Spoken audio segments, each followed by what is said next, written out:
Welcome to the stream. Today on Honkai Star Rail, we continue the main story we started last time, and probably won't finish it, because I have been warned it's still quite long. So I guess I'm just gonna go as long as I want. But now, the Garden of Recollection, following the Path of Remembrance. We've seen those people quite a lot. For people who spent their lives in the desert, even the fleeting memory of aquatic life is priceless. A lot, well, not really a lot, but we've seen them around. Black Swan lately, mostly. Fables About the Stars by Adrian Spencer Smith. To think is to exist, and memories are proofs of that. All things that make up the material world will eventually perish, but they can live on in another way, through remembrance. Contrary to popular belief, that memory is mixed with the imaginary. Memo keepers from the Garden of Collection believe reality and imagination to be a myth. What is absolutely real and immortal in the universe that is constantly reincarnating? Even stars die and black holes evaporate. On a cosmic scale, they vanish in a breath. In this flood of time and life, the only treasure is the memory that proves the existence of people. Memo keepers from the Garden of Collection are dedicated to preserving and sharing memories, enlightened by their master Fuli. Memo keepers shed their mortal flesh and live on as mimetic entities. With this unique gift, they can freely traverse between worlds, unconstrained by physical limits. Memo keepers often disguise themselves as natives of the worlds they visit. They trade, copy, steal, deceive, using every means necessary to collect precious memories. Black Swan, incredibly trustworthy. But we knew that already. In Our Time, Sea Biscuit. What a great title. To seal the Stellaron, you decide that you would need to enter the Penacony Grand Theatre in advance. Unfortunately, with the Charmony Festival soon at hand, the theatre is temporarily closed down for rehearsals. Just when you thought your plans were thwarted, the wise March 7th proposed an unexpected plan that turned the situation on its head. It turns out that before the Charmony Festival begins, the family will be opening up the theatre to the pre-ceremony warm-up talent competition, the Soul Glad festivity auditions. If you can take first place, you will be able to enter the Grand Theatre before the regular audience members. There is no time to lose. You hurry straight to the moment of Scorch Sand to participate in the competition. On the way there, you repeatedly mull over the lesson that this event has taught you. From now on, make sure you have a strategy firmly in place before traveling. So yeah, last time we ended at the beginning of these auditions, which looks to be a multi-phase thing from the way this is put on the map. So let's enter this weird place again.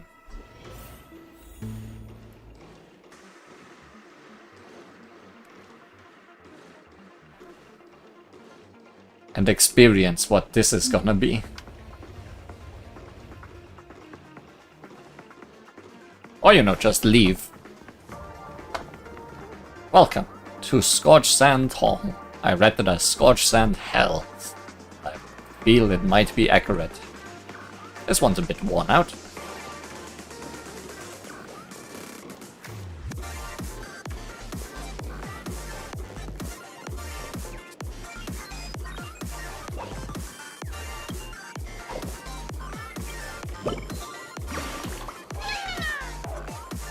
Skybird, sorry, was I bothering you?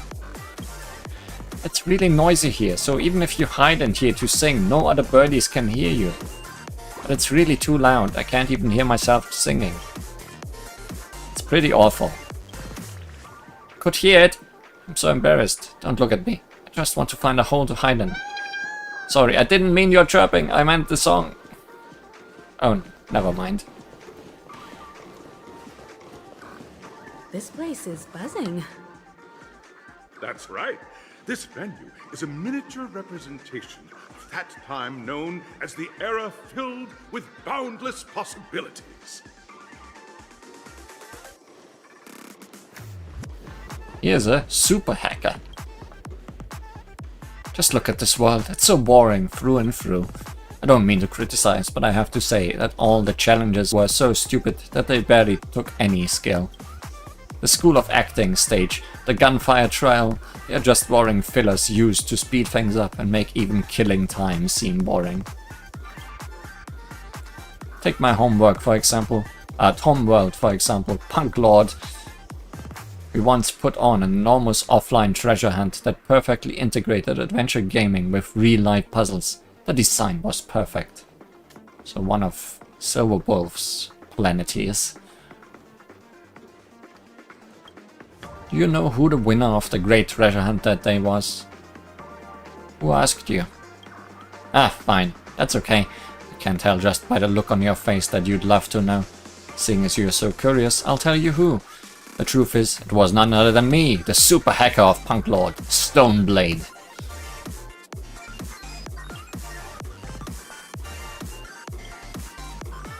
Can I make you sad? Yes. You are too enthusiastic. Hoo hoo hoo.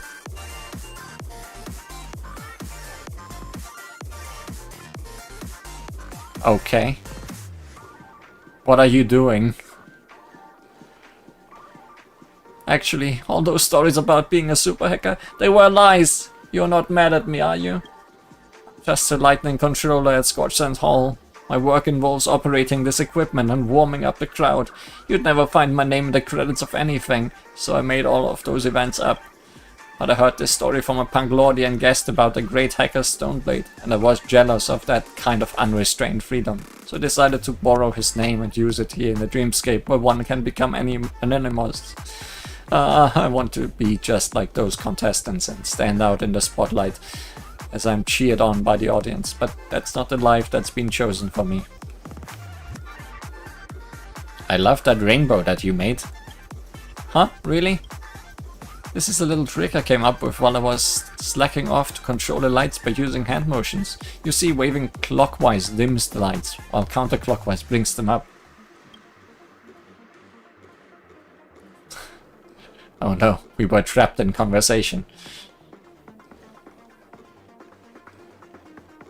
Maybe he isn't so bad. I feel so much better after talking with someone, even though nothing's actually changed. Thank you very much.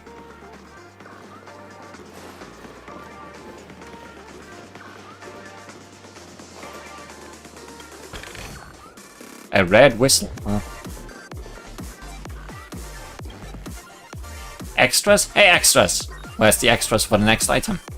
I'm so angry, just livid. I hired a small army of executive directors just for this little skit. I never thought that they'll be all useless, good for nothing, scratching each other's backs while they do nothing all day.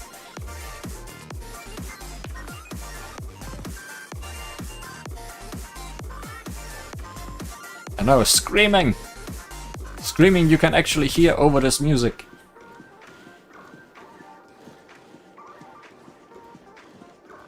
Oh. This lady is beyond an audible hazard. What are you staring at? Hang on, don't tell me you're one of the extras those losers hired. Why is it just you? Where has everyone else gone?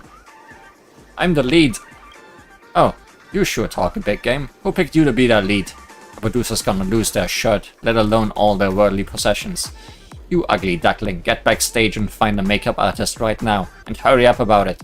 If you're not back before the next scene, you can kiss your wages goodbye. How about you calm down?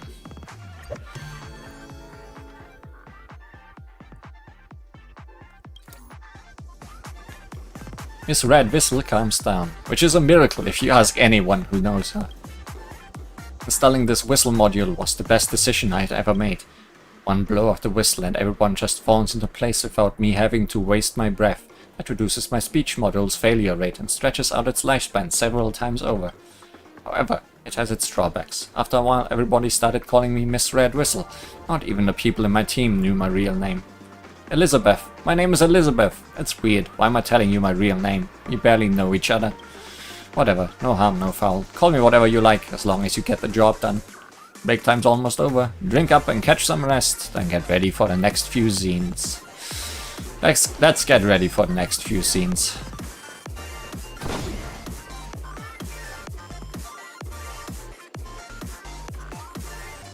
That way.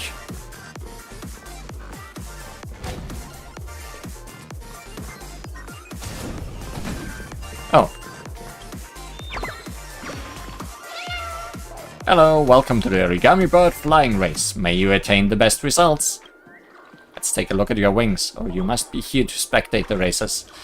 But even if you're not participating, you mustn't slack off your training, or you will be pushed around by Boss Stone. Oh, there's another birdie that needs some guidance over there. See you later, my wingless friend.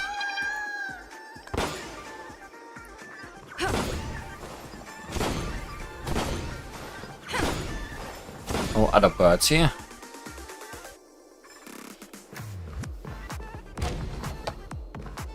So what is this gonna be about? Oh, we are still not at Arena 1. So I guess we're not finding out just yet.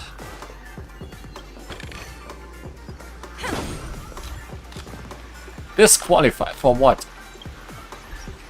What did you disqualify me for? Break all Boss Stone balloons in the audition plaza. Oh. Sorry. Grab a bottle of So Glad and make your dreams a blast. Nameless, your arrival reminds me of the grand occasion when Penacony was first established. I was still a young, bright-eyed lad back then, lured here by the watchmaker's ads, full of zeal and ready to make my first fortune in life. Once, during a particularly grueling day, I passed out and was resuscitated by a drink from Mr. Sousa. That sweet taste has since been etched in my mind, and that was what drove me to create the Soul Glad that we all know and love today. The dream-chasing era was truly a wondrous time. Oh, I miss those days, and the watchmaker. Scorched Sand Hall is my homage to that time of boundless possibilities. I wholeheartedly hope you make it to the finish and emerge as the next superstars of Penacony. Now then, is there anything you'd like to say before the competition officially begins?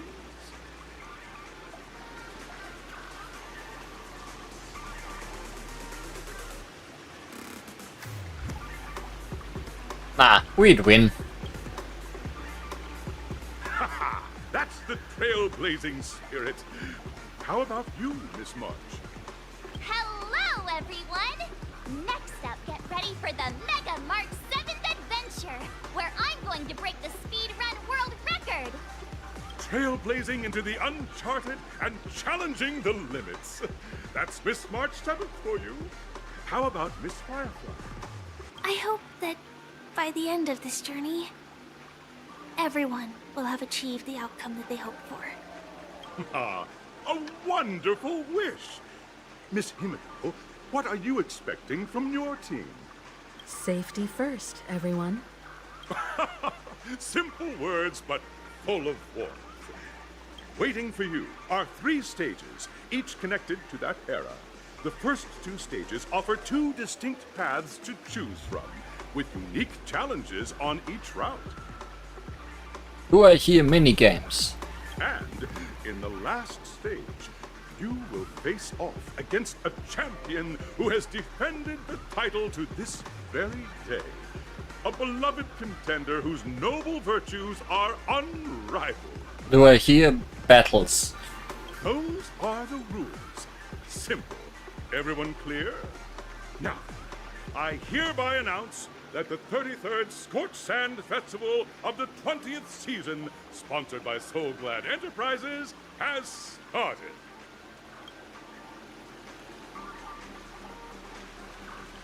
Everyone, as the Charmony Festival is drawing closer, we must reach the end as quickly as possible.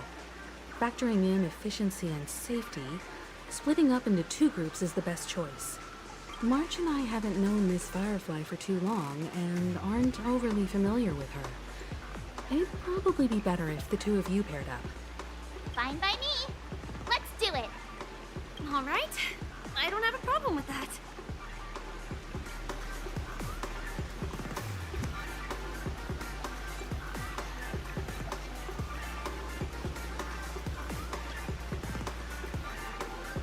Enough chit-chat. Let's do this.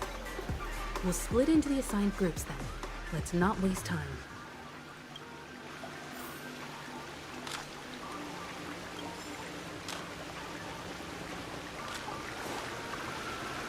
Oh, you are where all the birds of this place go.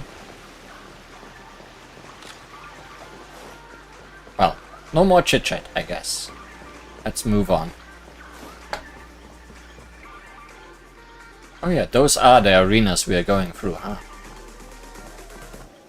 Welcome to the first stage of Soul Glad Enterprises' 33rd Scorched Sand Festival of the 20th season, Dream Play Fantasia. In this stage, you can choose between 2 challenges, the School of Acting or School of Action. In the School of Acting Challenge, you have to complete 3 performances from 3 scripts and move the panel judges. In the School of Action Challenge, you have to defeat 3 groups of enemies convincingly and reach the end. Who would willingly do battles when we can have mini-games? Now, make your choice.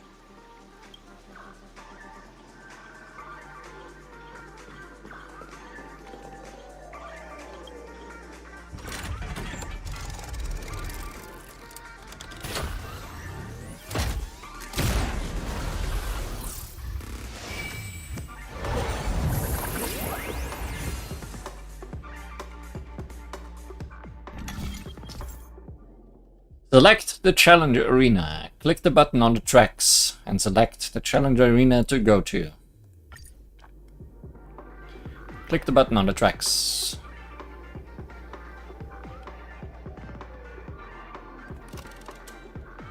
Acting. Action. Acting.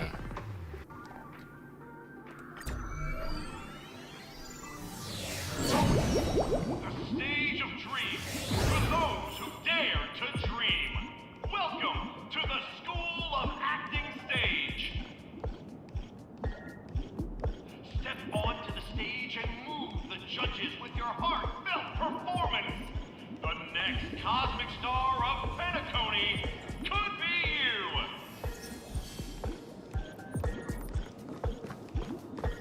you! Lee, you were born to be an actor, I'm sure. Competitors, allow me to introduce the rules of this challenge to you.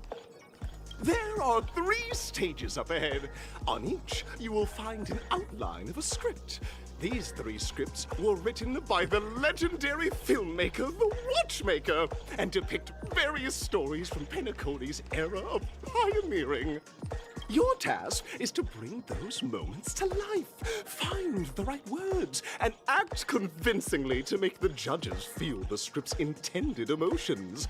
Oh, I wish you a successful performance. Why do the guys here sound like Sampo? Because they're as flourish as him. And I guess we need to put this guy in the trash can as well. Also, a bit of trivia. The record score for this stage is held by a participant with fiery red hair. His exceptional performance brought even the strictest judge to tears. It's like he wasn't even acting at all.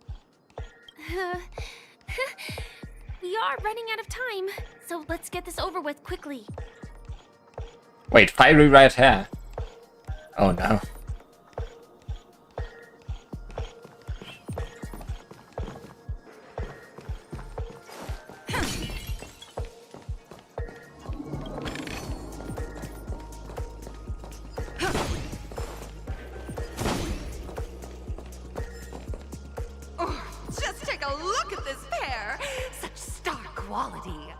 Since you come as a pair, I'll prep a two-person scene for you. You two, are you ready? I'm born ready.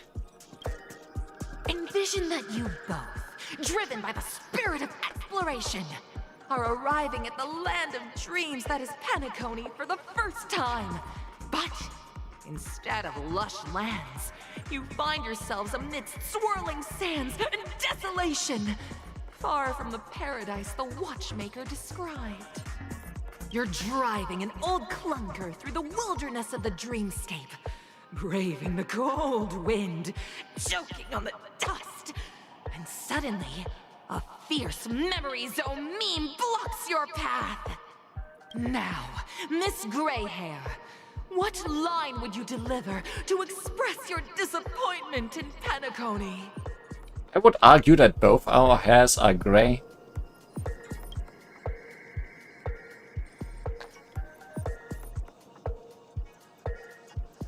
What intonation is this hellhole? The watchmaker's a big fat liar. Very good. Now, though you're disappointed, your screen partner is conversely very enthusiastic. Now, young lady, you will say... This is great!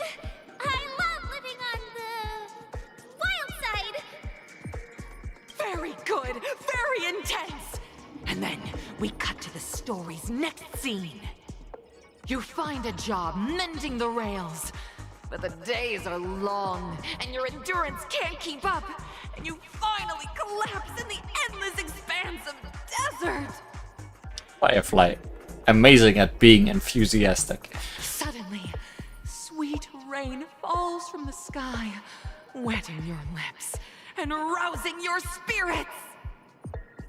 Now, Miss Greyhair, what line will best express your surprise at this moment?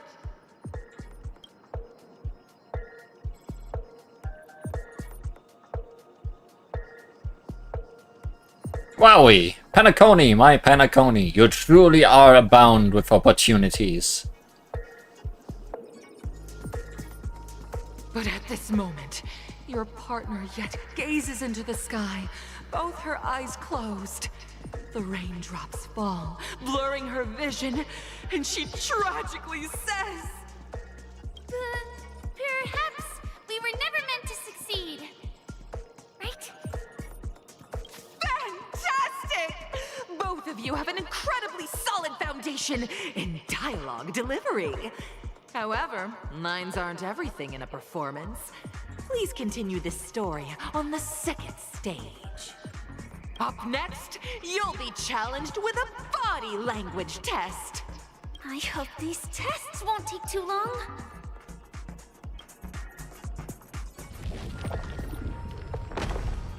Certainly takes longer than just fighting someone, I'm sure. The depth of your dialogue delivery is remarkable.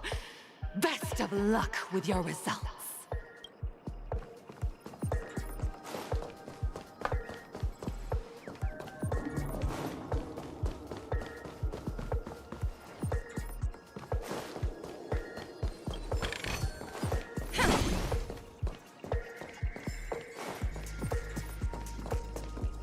Here, you two are required to skillfully utilize body language to portray the story context I've laid out for you. Picking up from where we left off, a heavy downpour saves you both stranded in the desert. This rain quenches the anger in your heart. You look to your companion, now completely devoid of fighting spirit, wanting to comfort her. At this moment, what should you do to make her laugh?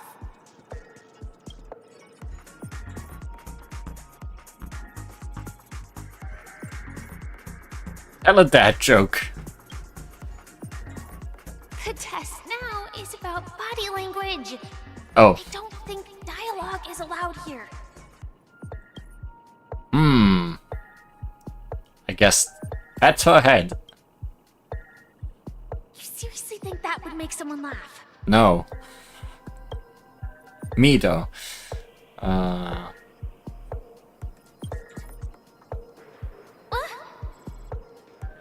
What? I'm not sure if rolling around in the sand would make anybody laugh. Right answer. Your companion sees you rolling about in the sand and thinks about the arduous obstacles along this journey. She can't help but let loose a laugh, rekindling hope in her heart.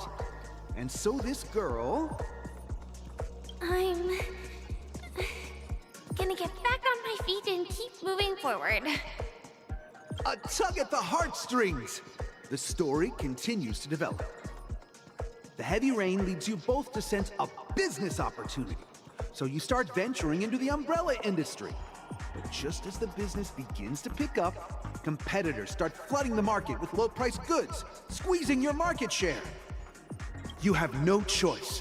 The goods you stockpiled at high prices have to be sold at a loss.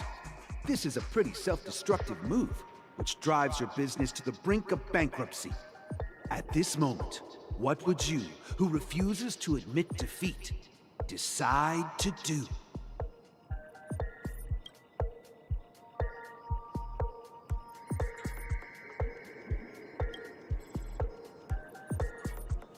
You slam the table and rise up.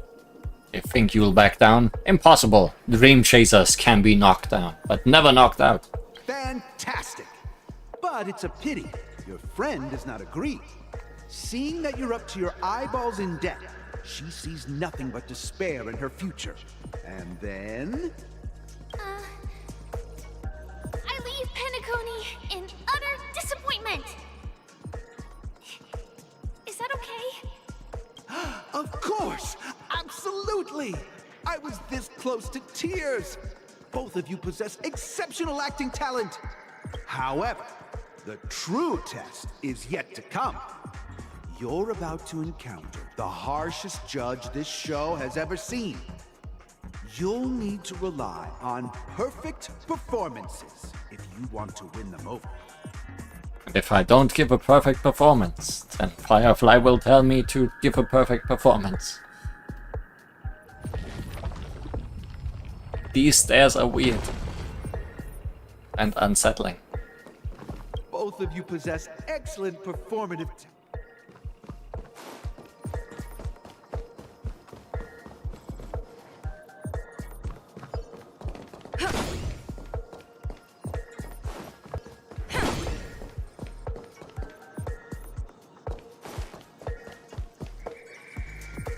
I see enemies. I see treasure. I see no path forward. Welcome to the final stage.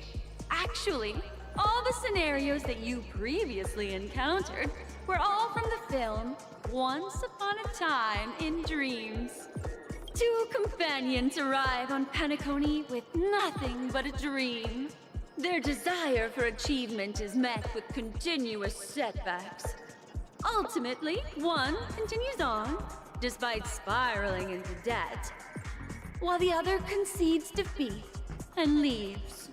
Many years later, their paths cross once more in the thriving Penacony. Yet, they refuse to acknowledge each other because...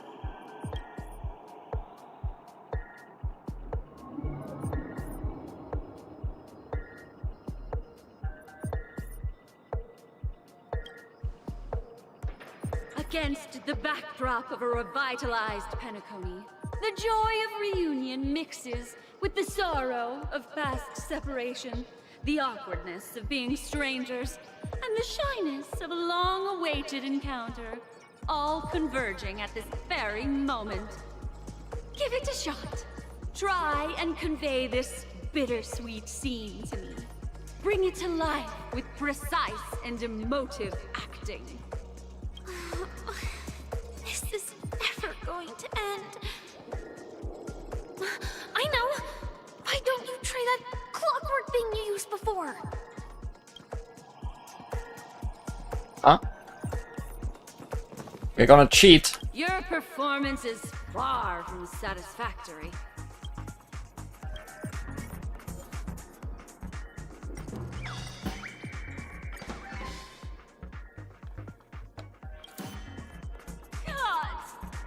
I never imagined that such a sad scene could be portrayed by you two in such a joyful and heartwarming way. Two people sharing a long, cherished friendship, as if time and status meant nothing to them. Huh? But we haven't even done anything! Is his imagination running wild again? Brilliant! Your portrayal outdoes the original.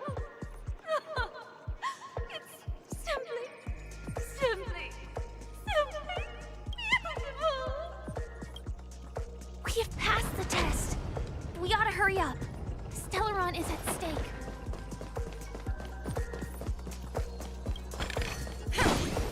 We gotta hurry up. Cleaning up this place before we leave. No reason to fight those two, I think. My pretty, you wish to speak with me? Oh, I have mesmerized many a poor clock, but I didn't expect I would have to charm over humans as well. I'm so sinful. My pretty, you are interesting. I can leave a slot open for you on that precious dial of mine, but you mustn't be naughty. Don't let me down.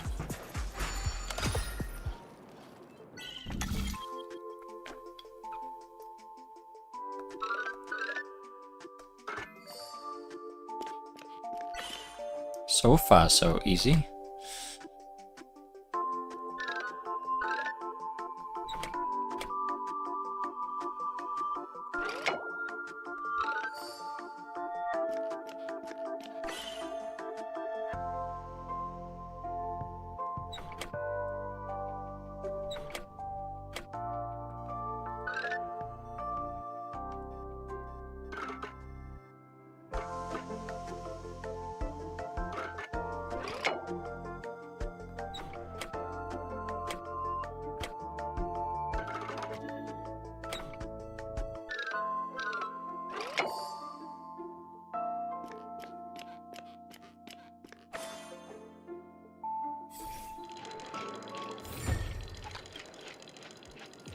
I thought I'd be more popular if I spoke like this, but it just doesn't seem right.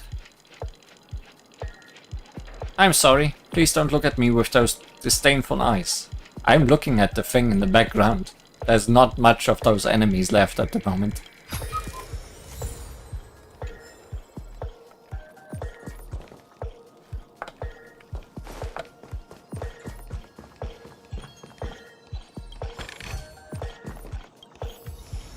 Got music.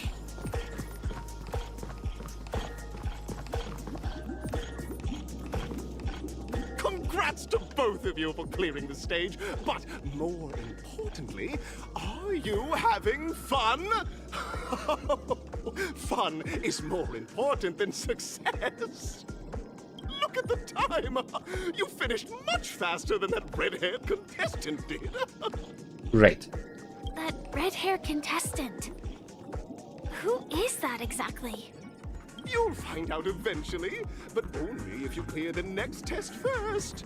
Welcome to the second stage of the 33rd Scorched Sand Festival in the 20th season, sponsored by Soul Glad Enterprises.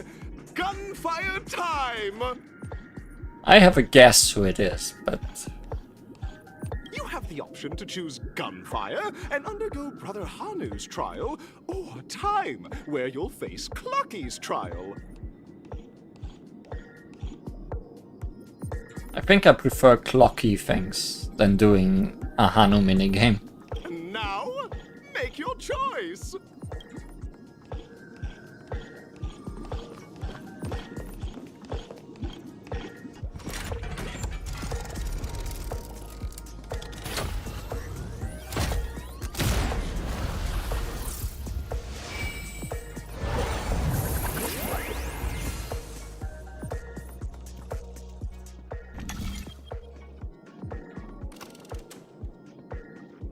Oh, Gunfire Time Time Trial, or... what?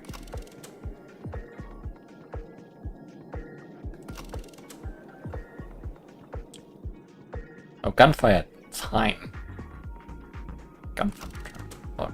Gunfire Time Time. Your names are... Time Trial, Gunfire Trial. Okay, Time.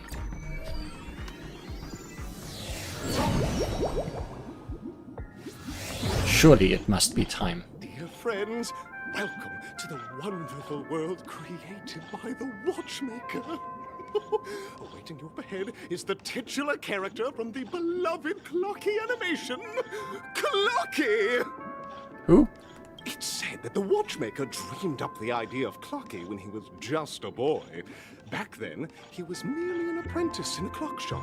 And one night, he dreamt that all the broken clocks started sprouting arms and legs. And red feathers. Like a skilled pilot, he steered them towards the right path. As a classic figure who grew up with many, Clocky truly shaped a generation, solidifying the Watchmaker's pivotal role in popular culture. Contestants, may you have a wonderful time with Clocky. The trial of time. I hope it won't waste too much of our time.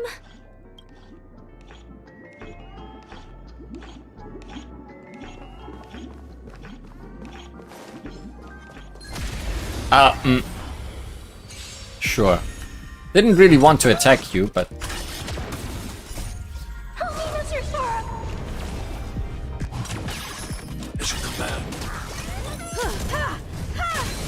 You won't get away. Did we even fight these before?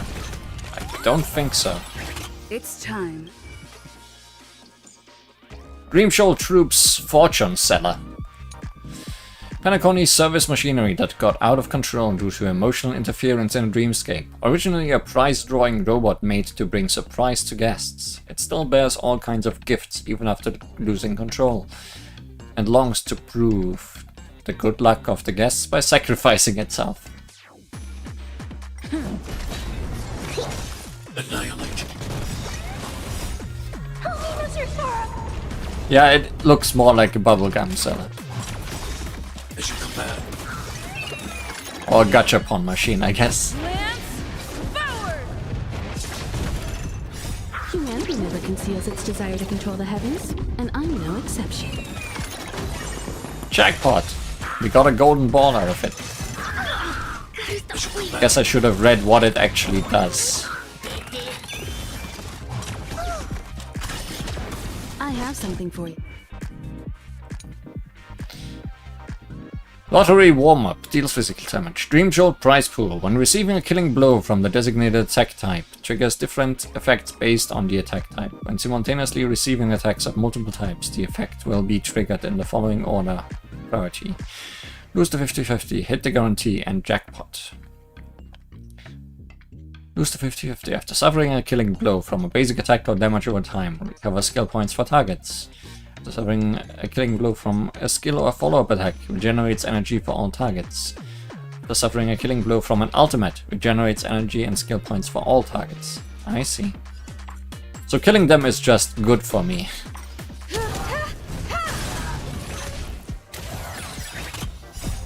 Help me, Mr. Sora!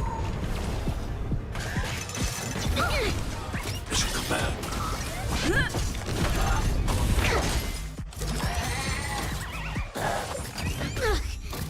As you command.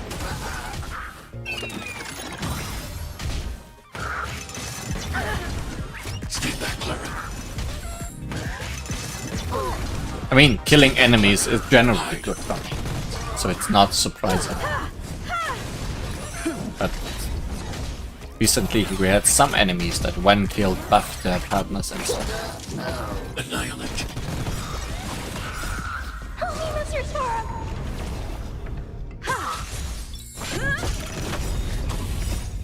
Lance, forward!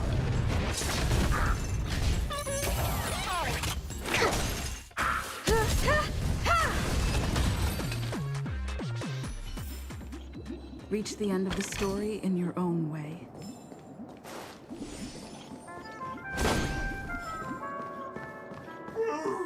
Am I just a failed experiment? That statue. Did it just speak? They tend to. Don't pay it any mind.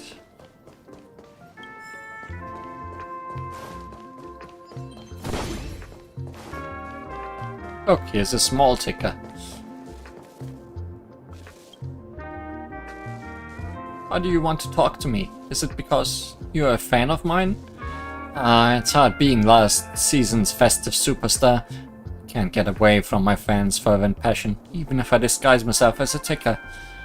Come, shower me with your gifts and boards to autograph.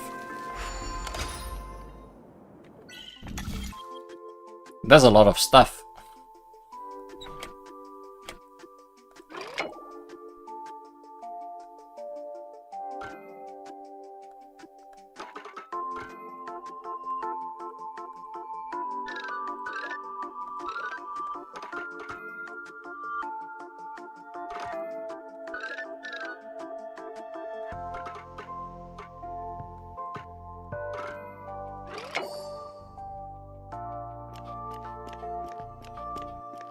Does having lots of stuff make things harder or easier though? That's something I'm not entirely sure about.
Good thing I chose Clocky's challenge.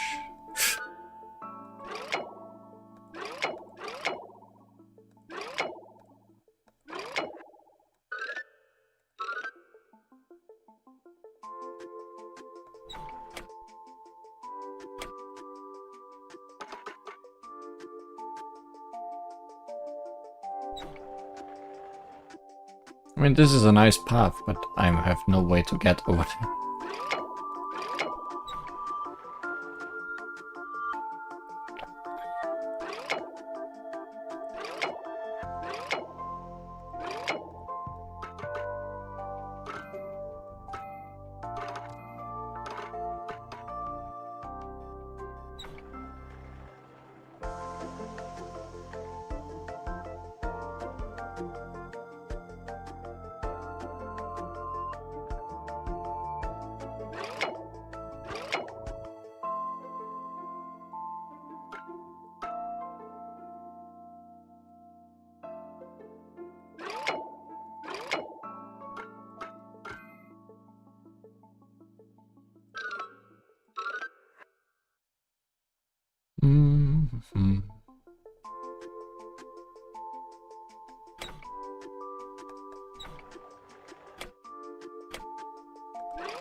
Puzzling.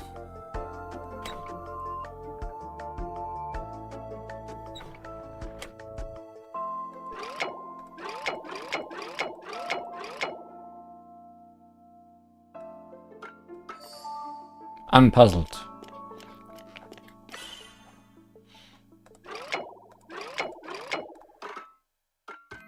Okay.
No, this is the only way that I can reach this place.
I should have never wished for these to be complicated. That is like my one regret in this world. What's stopping you from going any further? Not that it would necessarily help. I mean, it would.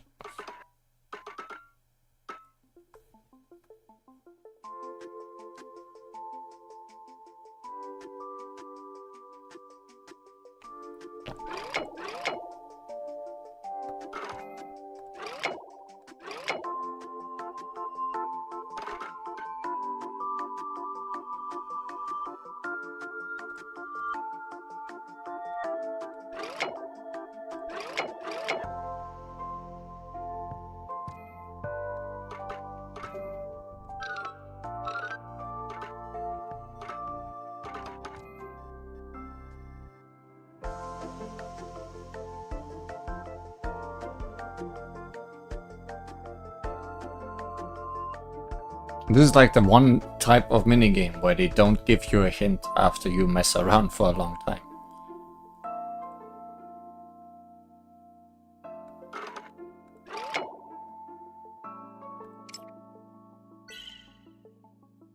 Oh, and this resets it completely. It's also kinda rude.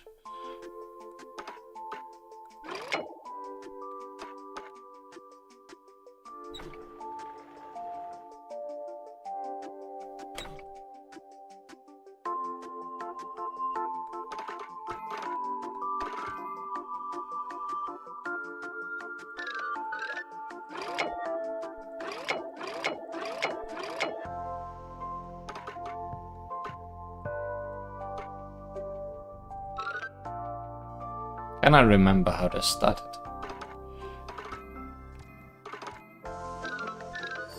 Yes.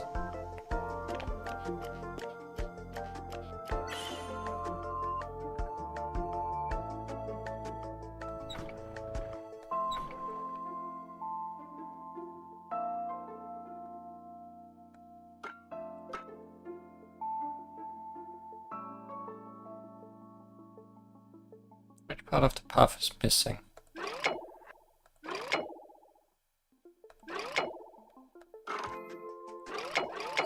This one. Like, usually it's not a lot of things you need to do.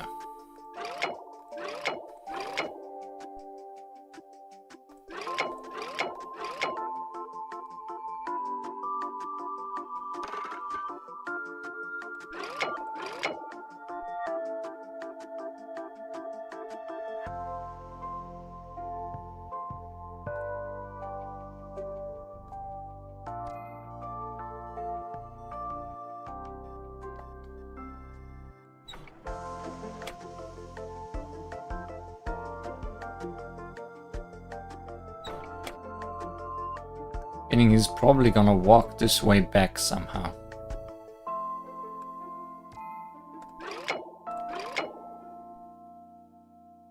But if I can connect these two, then...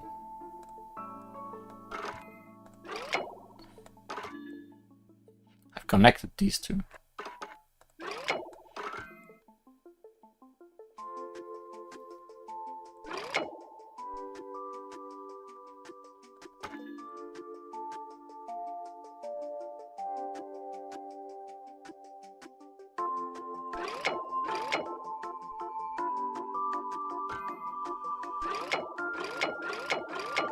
I feel like this one should be able to spin more, but I guess it can't, because this is here.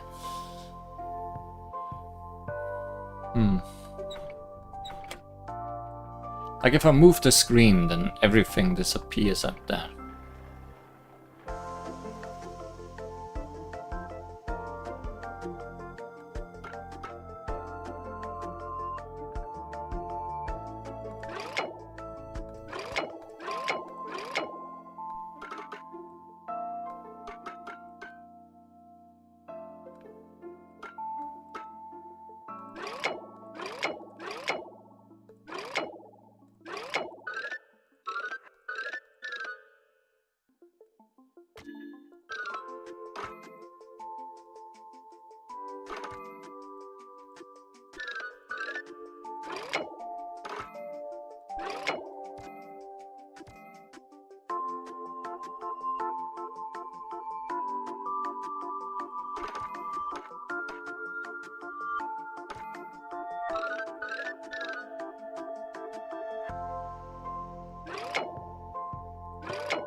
I don't want this to be in both places it can be, which doesn't work.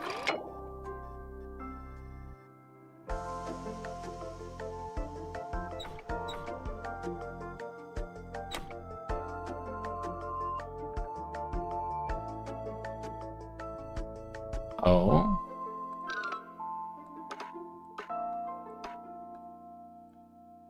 This almost looks like something.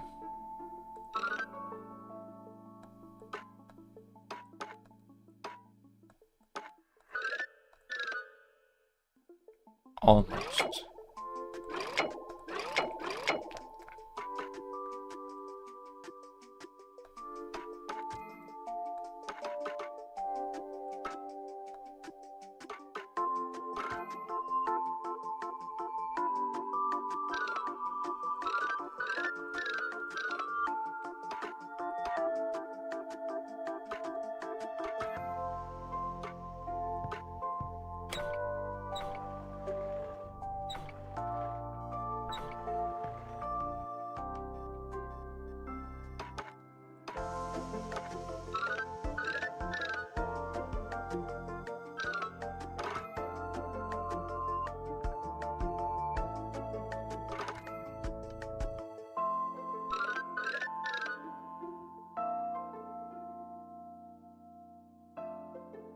Look, he just jumped down.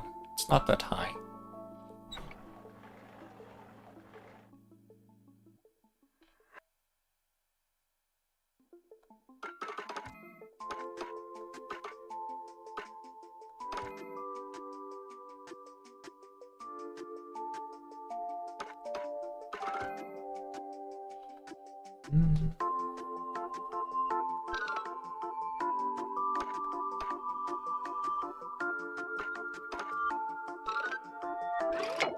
It's some kind of optical illusion that I don't have yet.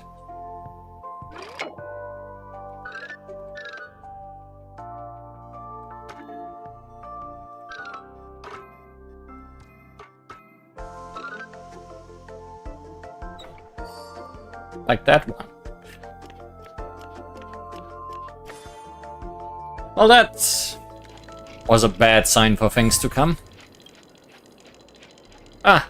I'm not a superstar, just a Sweet Dreams Troupe member working at the venue. I really envy those superstars. They must have led exciting lives since their conception, unlike us, ever stuck in roles as mere tools.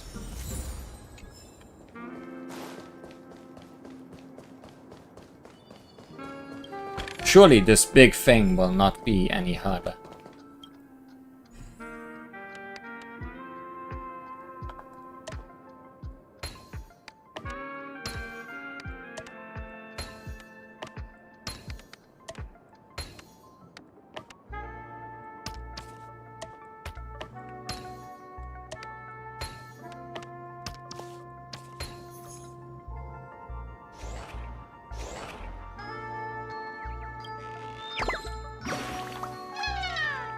Phew, finally got down from there. Thank you for saving my life. I never knew solving jigsaw puzzles could be a weight loss regimen.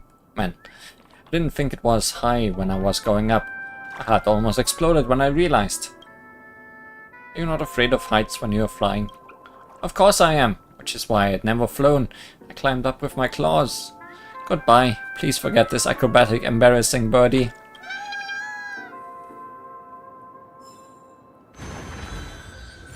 And the treasure.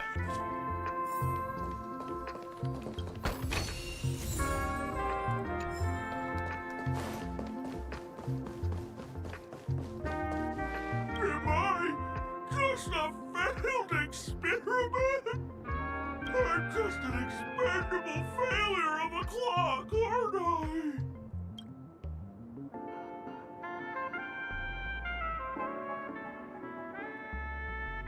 So this stage is requiring us to cure this thing with a whole therapy session now.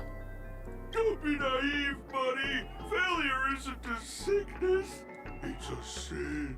And sins can't be cured. This thing also sounds like Sampo. You guys are just like the other challengers. You want to enter my inner self? Then please be my guest. But you won't find anything worthwhile. I'm just a failed piece. See? I'm just empty inside. Well, this is easy. Tick-tock! It's time for me to make an appearance! Ah, the plot thickens. Help. Clocky? I can also see him. Is this character part of the show? In Dreamville, Clocky is everywhere and can do anything! Like, right now! I could solve this problem with your big ticker pal, Tick-tock! I can't believe it's actually Clocky! Why would you come and visit a failure of a clock like me for no reason? You see, we're all clocks. We're family. I want to help you be happy! Tell your pal Clocky what's troubling you. I came across a startling revelation yesterday. Apparently, Dreamscape Ticker isn't the same as Clocky at all. It's just a discarded prototype from Clocky's early development. Please, just leave me be, Clocky. I just don't know how to face you, because I'm just a failure. Oh dear. Seeing it like this is utterly heart-wrenching.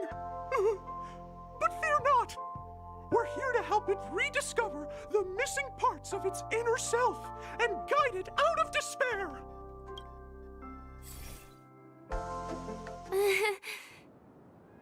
I guess even troop members can experience existential crises. Don't worry, miss. I've already pinpointed its missing parts. I'm assuming the clock I just beat gave me one of the missing parts. Over here, my friends. Better use that hamster ball night speed. I'm assuming wrong.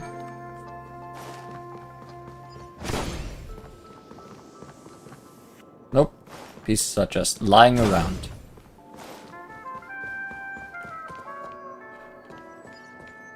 This must be one of the missing parts that Big Ticker needs. That's great! Big Ticker's broken heart. A single part of a lost heart that has fallen into an existential crisis. They said that a Dreamscape Ticker isn't the same as Clocky at all. Just a scrapped early prototype. We're here! There's a missing part on the opposite side. But how do we get over there? There's also a dream side left here by a Dreamweaver. We're running out of time. We'll have to use it if necessary. Yes, it's necessary. Haven't used one of these in a while. Bringing things into perspective.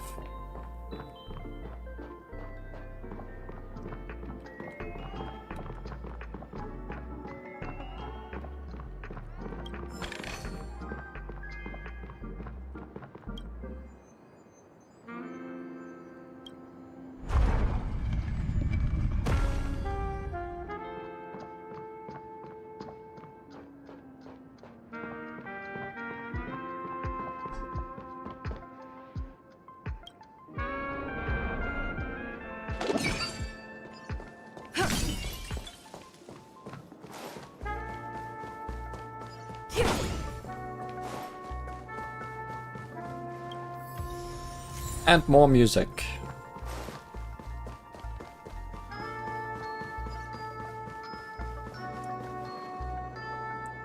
Mr. Dinosaur, 1. You ate one of those pieces. 2. You have a bird feather for a tail. Help! Help, Tweet! I'm about to end up this roast dinner! Tweet! Help, help, help! Tweet! This fella's body is boiling hot! Tweet! Is anyone there? Tweet! I can't take it anymore! Tweet! Oh dear! It's an origami bird! What's it doing in Beyond Overcooked's tail? Is that Cookie, Tweet? Please save me, Tweet! I'm being roasted alive, Tweet! A roasted bird? Oh! This is horrible! Let's save it, quickly! How did you even end up there?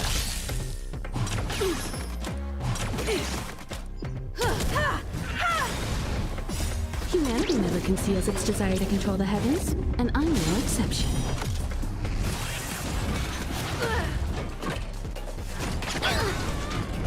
Stay back, Clara. Here, try this!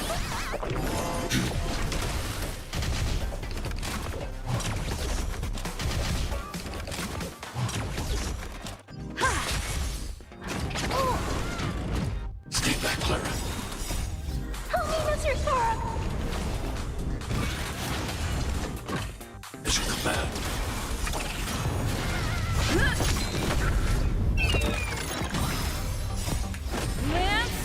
Roasted bird would be horrible, but probably tasty. I don't think so. It's made of paper. It would just be ash.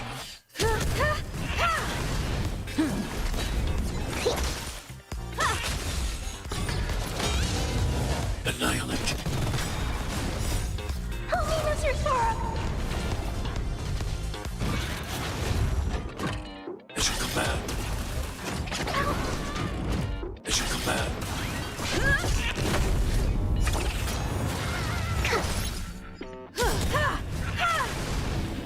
Humanity never conceals its desire to control the heavens, and I'm no exception. Hide.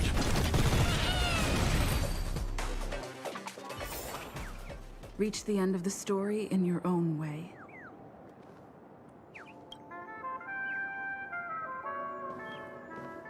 Thank you, guys! Tweet! I feel I'm about 70% cooked, Tweet! Thank goodness you're okay! But why did you burrow yourself into that fella's tail? Because that fella stole one of Mr. Big Tinder's pots, Tweet! I wanted to help retrieve it, but I accidentally got myself stuck in the oven, Tweet! Go ahead and get it, but be careful, it's hot, Tweet! An inner self fragment belonging to the Sweet Dreams troupe? This is just too surreal. Enough. Considering how Penacony has been so far, doesn't seem that out of place.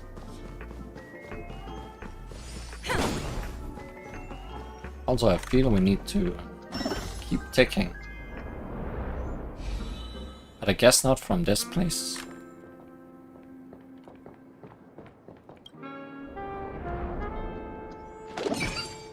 Then again with this one.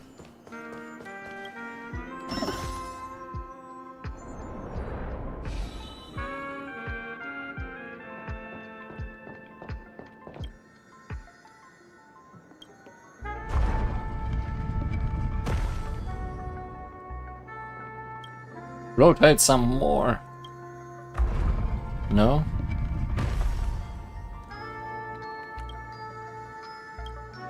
Rotate less.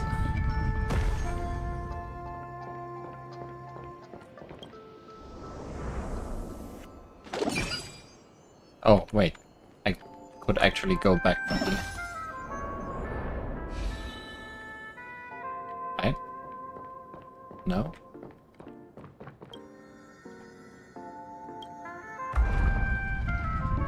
No, this works.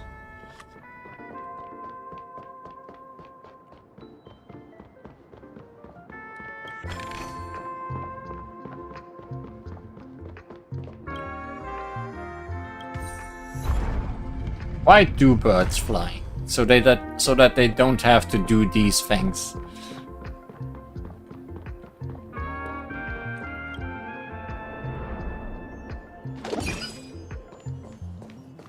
What was that for?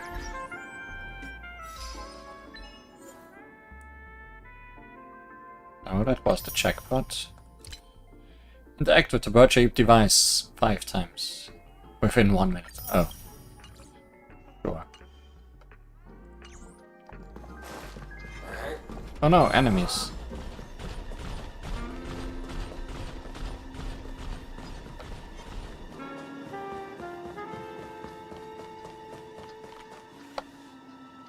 Can you give up, please?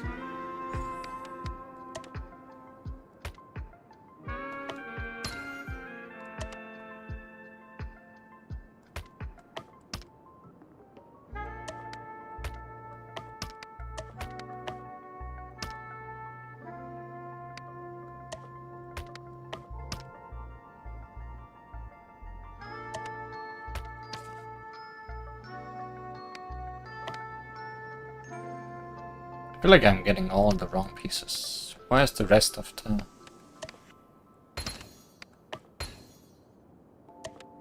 Up.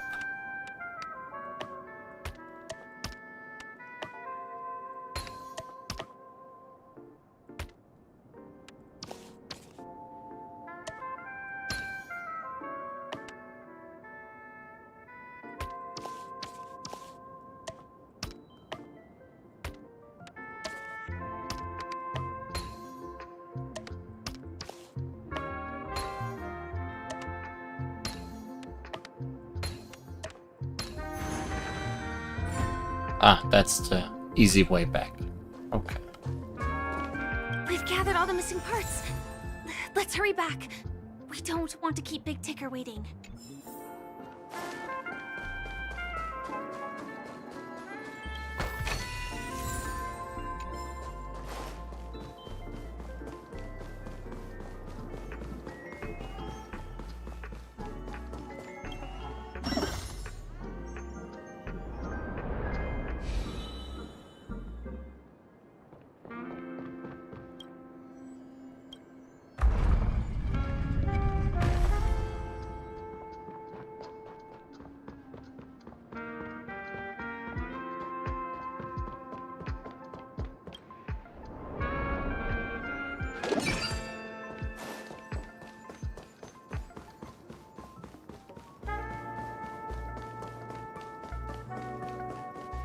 Now we need to solve your puzzle, As long huh? as you have these, you'll be able to find closure.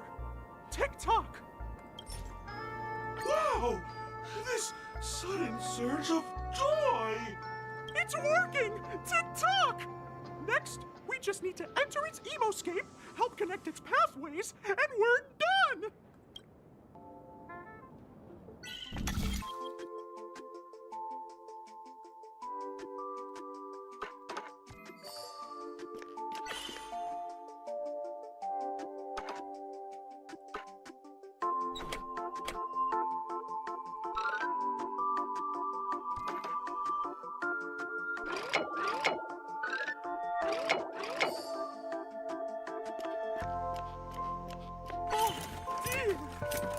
What's going on in here? Your inner self is a mess! I'm not qualified to be the real Clocky! Just give up, Clocky! No! This is unacceptable! You have to face your fears! I wish more of them would be so silly. Since it's come to this, I'll have to use clockwork. Success!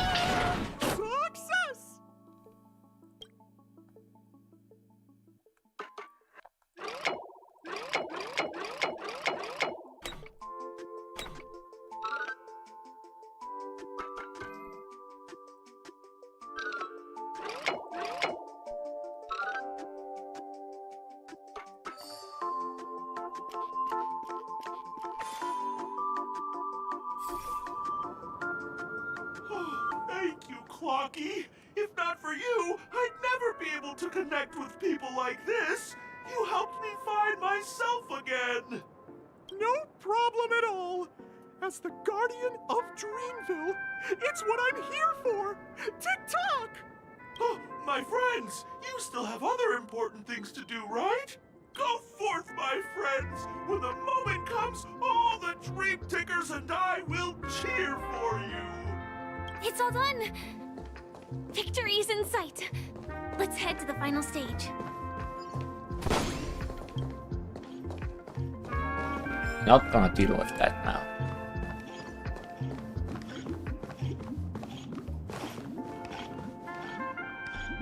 Congratulations to both of you!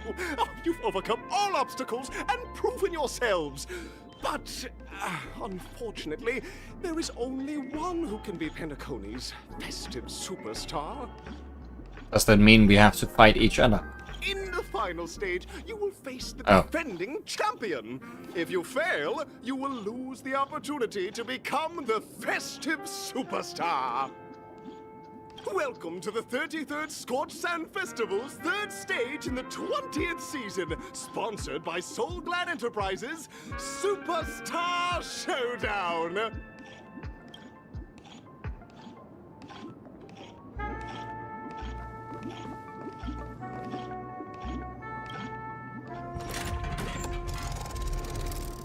I expect someone who gets along with plants.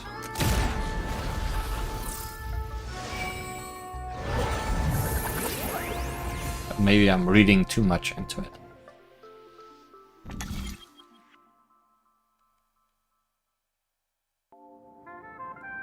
Wait, choices. Arena 2 or Arena 1.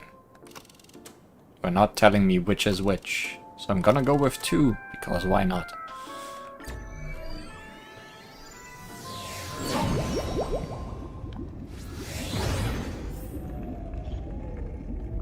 Take victory in the Superstar Showdown.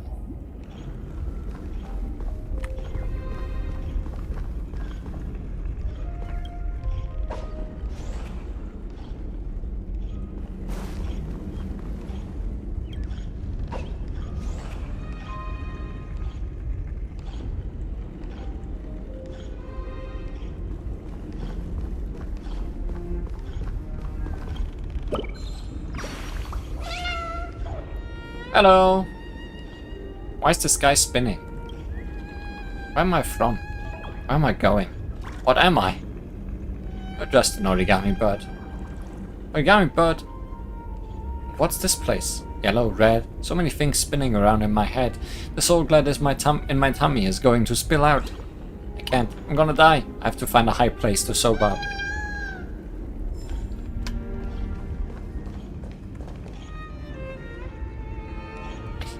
I think I was correct.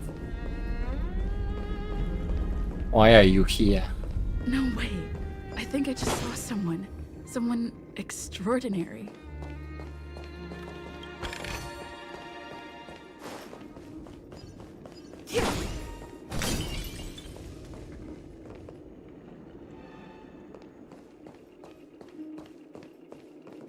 Why? Did you lose your voice? Please wait, my beautiful ladies. What a glorious light of beauty. I never thought I would see you again. Such turbulent times, your kind faces are a spring gentle breeze, bringing solace to my scorched heart. Why are you not voiced? Are you a Knight of Beauty? So the red-haired contestant was you all along.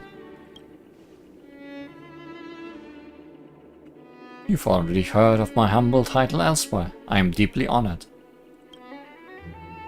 Upon hearing of the impending festivities, I commanded the one and only to bring me to Penacony with full haste. Alas, in a cosmos unguarded by the beauty, disorder prevails, thus my passage was delayed by tending to the sick and injured. He ate too much ice cream. Okay. Fortunately, the mini-rabbit mech pilot, stray cat duelist, galactic ninja and Wartrife Intellitron, along with 32 other souls in distress, all emerged from their predicaments safe and sound. I then led them all here to revel in the harmony with the countless other splendid beings. Is this the beauty? It's dazzling. I do not deserve such praise. Unfortunately, that dashing IPC ambassador, whose radiance matches that of a beautiful peacock, remains in a woeful state. How I wish he too could partake in this splendid occasion. Okay, let's get back to business. Since fate has brought us together, it stands to reason that you both seek the accolade of Audition's victor, correct? Though upon arrival I was once mistaken for a towering silver-armored fugitive with fiery red flames due to my lack of eloquence. It matters not, for all these trials stem from the land of dreams' beauty.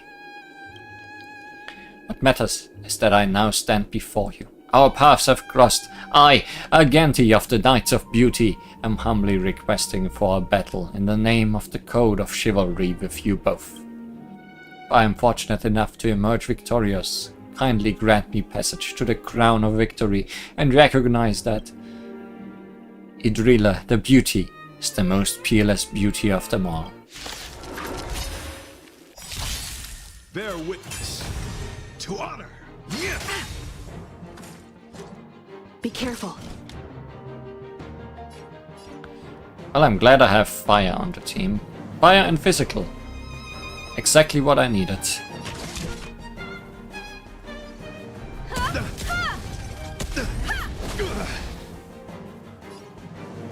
Lance ablaze! Flaming lance! Forward!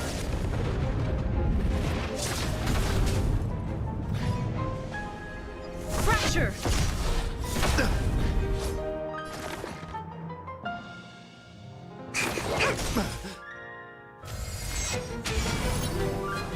Damage boost. And barrier.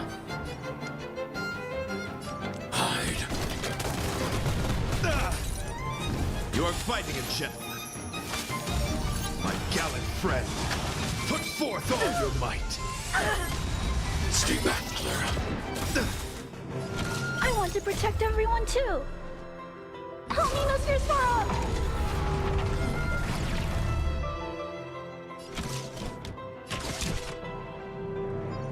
Rise to the challenge.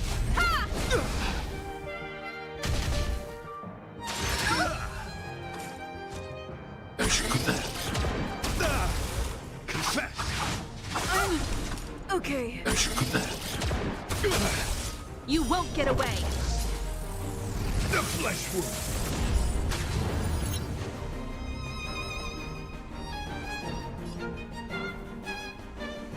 Rise to the challenge.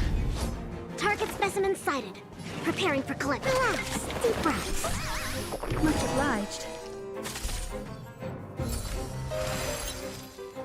Ah! I'm This not gives afraid me a of you. damage boost.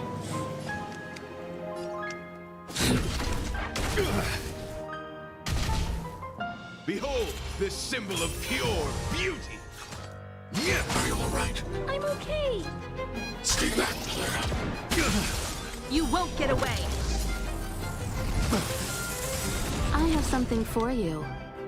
Perhaps you still don't understand. Humanity never conceals its desire to control the heavens, and I'm no exception.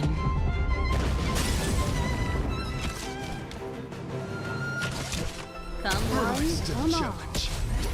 Rise to the challenge. Lance at the ready. Try a bit more to rise to the challenge, friend. Indestructible.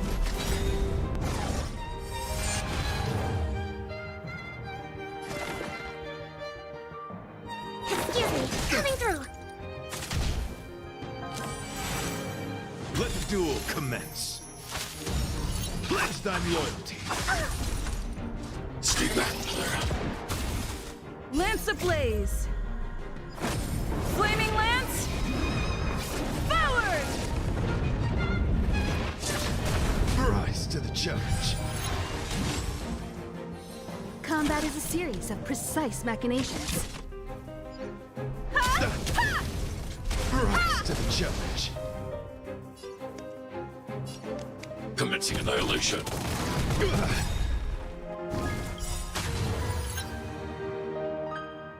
want to protect everyone too.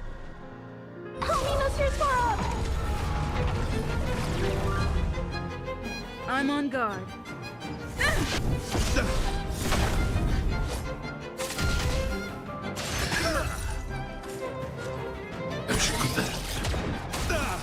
My gallant friend, put forth all your might. The flesh wound. Commencing research. Come on, come on. 1%? Really? Bear witness to honor. Are you all right? I'm okay. Get killed by counter. Or at least moved into your next phase. The convictions, my friends, are indeed awe-inspiring. It's a pity the roles of victory belong to Idrila. Hide. Lance at the ready. Fracture!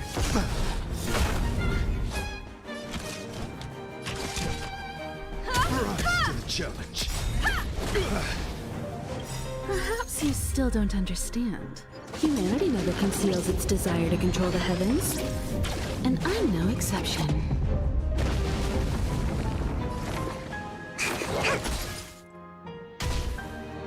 Behold this symbol of pure beauty. You are fighting a gentleman.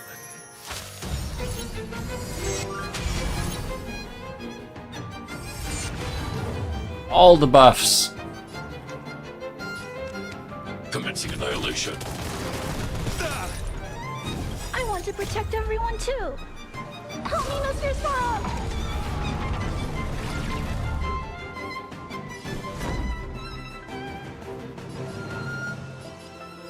To the finish! Confess.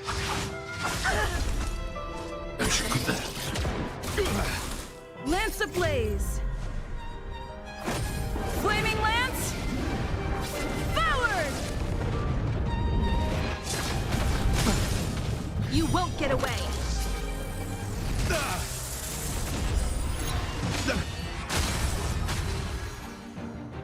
Oh wow, that knocked out Rise to the challenge. almost all of them. Gallant friend, put forth all your might. You won't get away! Rise to the challenge. I have something for you. Come one, come all. Excuse me, coming Rise through. to the challenge. Second phase not going so well for you. Genki. I feel like you had a better chance in the first round. Put forth all your might. Stay back, Clara. To travel far away. For a tough case like yours, we're gonna try them all. Nice teamwork.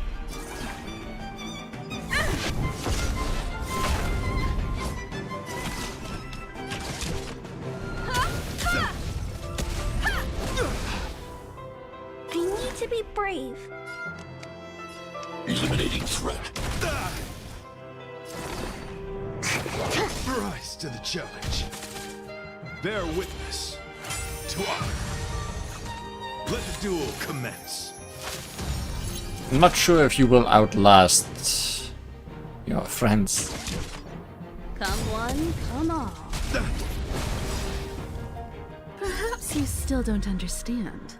Humanity never conceals its desire to control the heavens. And I'm no exception.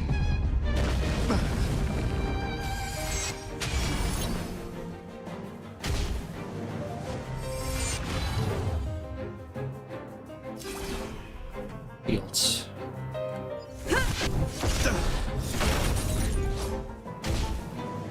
Pledge thine loyalty. Gotta stop the bleeding. Stay back, Clara. I want to protect everyone too. Hominosphere's far up. My gallant friend. Put That forth all will your kill might. you, Agenti.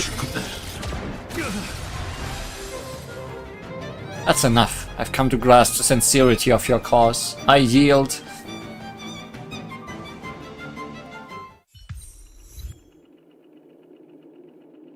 Beautiful, beautiful, truly a captivating contest. It is through you that I realize, to uphold the honor of Idrila, I must further hone my skills. What a beautiful lesson indeed. Go forth, my dear friend, beautiful miss. The audition's crown is yours to claim.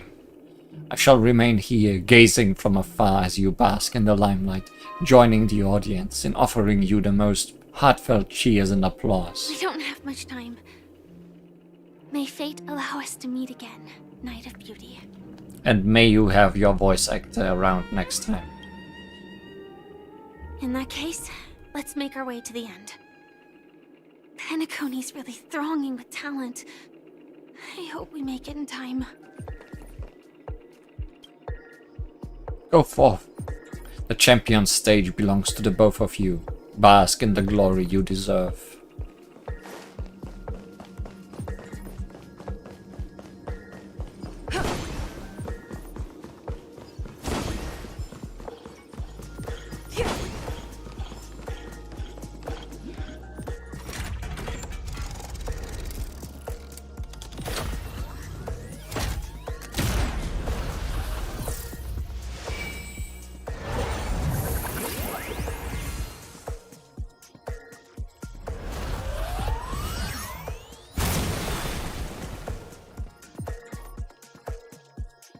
And my soul was glad.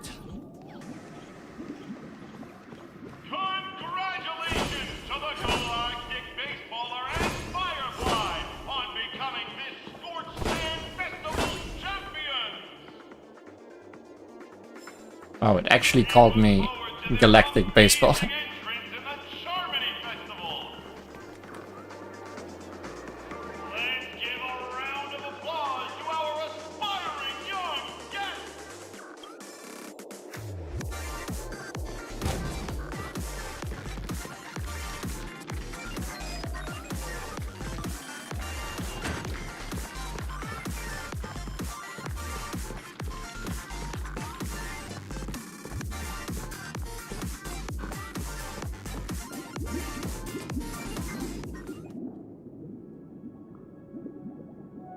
Congratulations to the both of you on becoming the festive superstars of this year's Charmony Festival before entering the Grand Theater.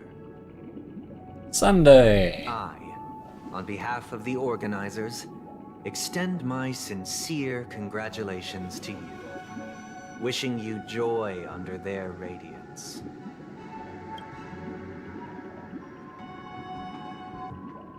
You already worked things out with the Dream Master?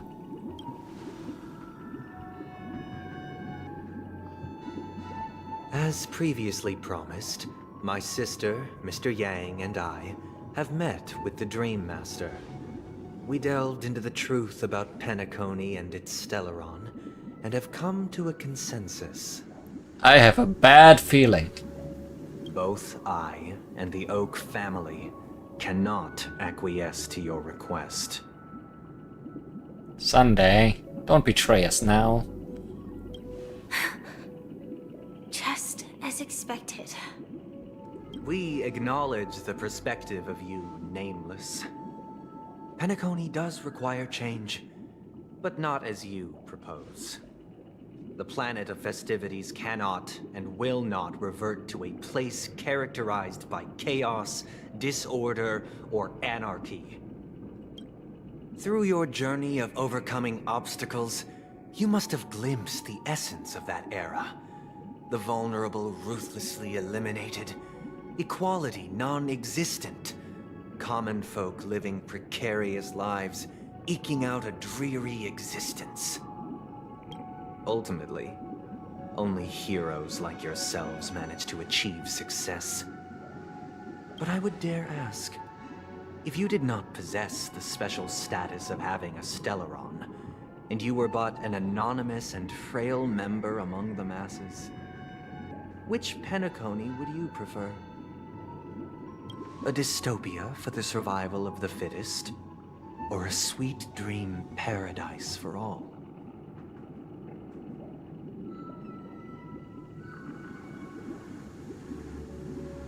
I don't know. Why are you asking me?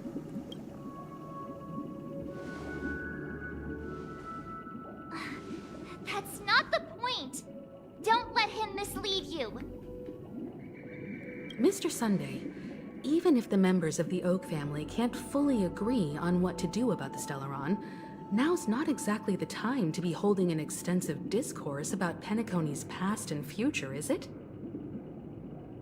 The Stellaron issue concerns the life and death of everyone on Penacony. If anyone has a better suggestion, the crew is more than willing to listen. Also, it'd be best to tell us the ins and outs of that meeting. This way, we'll at least know what Welt and Miss Robin are dealing with, and the reason why they failed to make our appointment. Ah, Navigator. That is precisely my intention. With all present, let's begin by discussing the details of that meeting.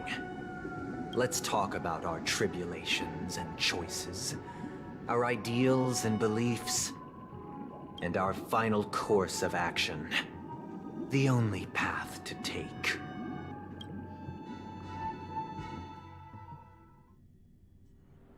A while ago. You mean to say that for the longest time, there have been scoundrels who would use the Charming Festival that I have bequeathed to the masses as a tool to realize their ambition? Indeed, Dream Master. Once the Charmony Festival begins, the Stellaron's powers, along with the song, will be broadcast across the entire planet of Penacony. And then everyone in their dreams will be unable to awaken. This is indeed surprising to me. The dreamscape is maintained by the collective effort of the 5 families. If someone were to use the Charmony Festival to recklessly disseminate the power of the Stellaron, this individual must hold a position of great authority. Do you have any suspects? Yes, you. I'd like to ask, did you really not know of the Stellaron's existence? I would have never thought that this Nameless would point the spear at me. Quite astonishing indeed. If I have offended, the Astral Express extends its sincere apologies. But the current circumstances are dire and leave no room for meticulous inquiry. We're doing this out of concern for the Dreamscape's safety. So, if you could, please alleviate our concerns. Dream Master, it's just to prove that the Charmony Festival has nothing to do with the Stellaron. If we're being overly cautious, I will return to the stage to offer tribute in song, just per the arrangement.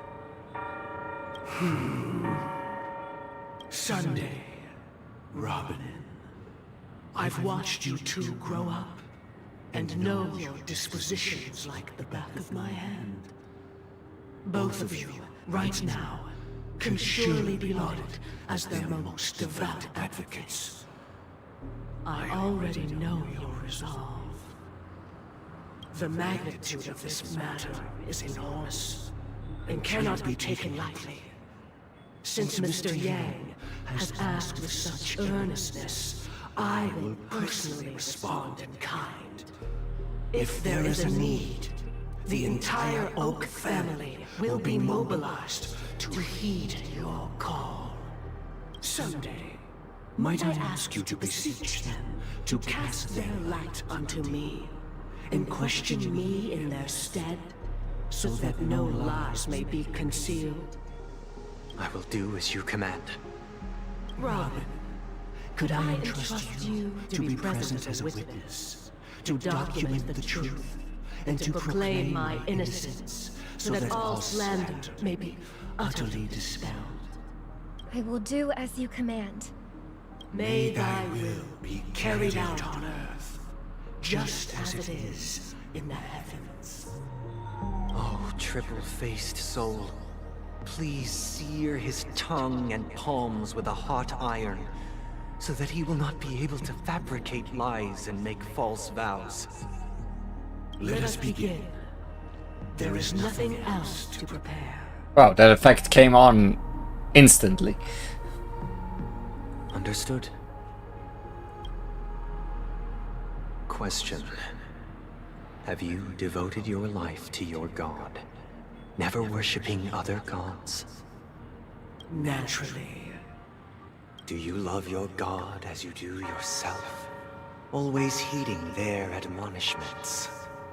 Naturally. Have you strayed from the path expected by your god, betraying their name? Never. Have you ever been inordinate with your asks of your god, coveting more than the foundation of the creation itself? Never. Nevermore. Then, a final question. Do you swear to fulfill all vows, past, present, and future? With the Eon as my witness, if I do not deliver on my words, or if I renege on my vows, may I be cursed in accordance with divine law. They have seen your faith, and have endorsed your faith. With this, it can be evidenced... Just a moment. What is it, Mr. Yang? I have another question I hope to have answered. To my understanding, the family's harmony and prosperity have never relied on so-called divine laws. The god you both mentioned, are they truly Shipe?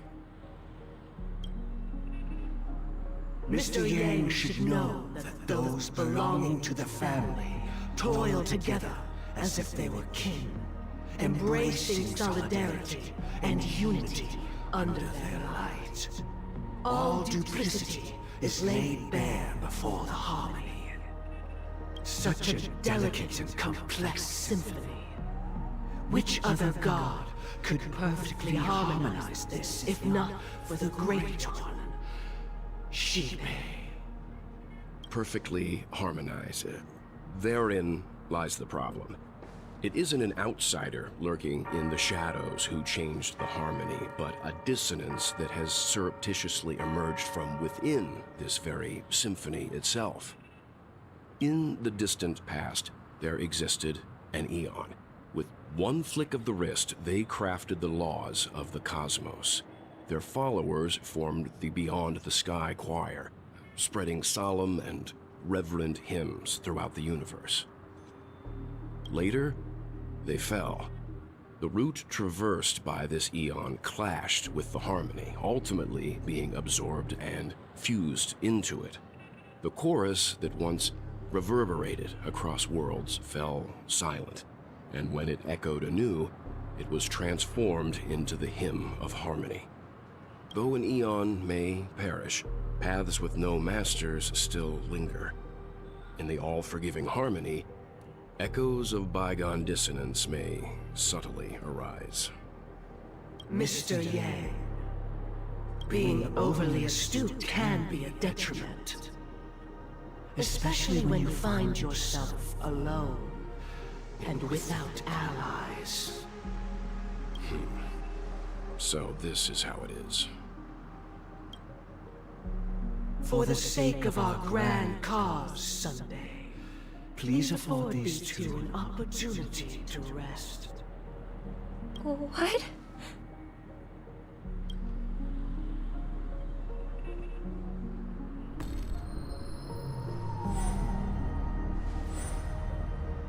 Sorry, Robin. It's just you. I did not wish for you to know this. It's a pity that things have turned out this way. He has special eyes. So, this is the true reason I can't sing? The shadow that envelops Penacony is actually... We were never children of the harmony. Our ideal paradise could not have been crafted by Shipe. True bliss can only be guaranteed by the one who transcends the many. Within the foundation of law, humanity establishes civilization, and through harmony, we obtain order.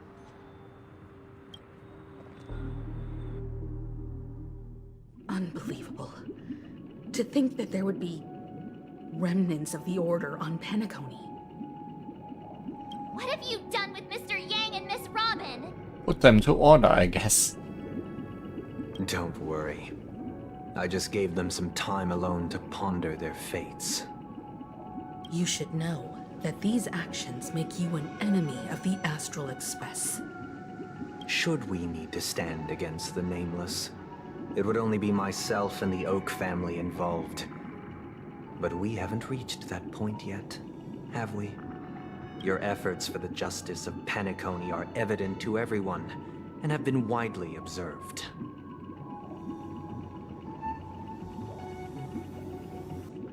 Stop beating around the bush and get to the point. Patience is a virtue. However, I won't hold it against you. On the contrary, I'm here to make my intentions clear. If it is the Order that drove you to imprison Welt and Robin, and you're using them to coerce our compliance, then there'll be no point in entertaining any type of discussion. You're mistaken, Miss Himiko. They are in very safe hands, and just as the family has always proclaimed, no one can be harmed in the dreamscape, least of all in the beautiful new world belonging to the Order. Penacony and the entire universe have witnessed far too much innocent bloodshed. The strong wield their blades against the weak, and the victors push the vanquished to the brink of life. Natural selection. The world abides by this principle, establishing the well-being of humanity atop the corpses of the downtrodden. Only we, or rather, I, possess the power to put an end to this farce. So you've decided to resurrect a dead Eon? No one's ever done such a thing. If Miss Himiko is interested, let's draw back the veil and speak candidly. I've always firmly believed that people can understand one another through peaceful means. I'm willing to divulge the unembellished truth as to the intentions of the Order's Pathstriders, so that you will make better judgment for the Astral Express, for Penacony, and for this stretch of the universe. Words can hardly do justice to the beauty of that ideal. So, come with me, everyone. Let us retrace our steps, and see once again where this road leads. Huh? Where'd he go? Welcome. This isn't any location in Penacony's dreamscape. It's my inner world. The reason the scenery before you remains unchanged is because your consciousness has drawn on similar concepts to fill in the gaps.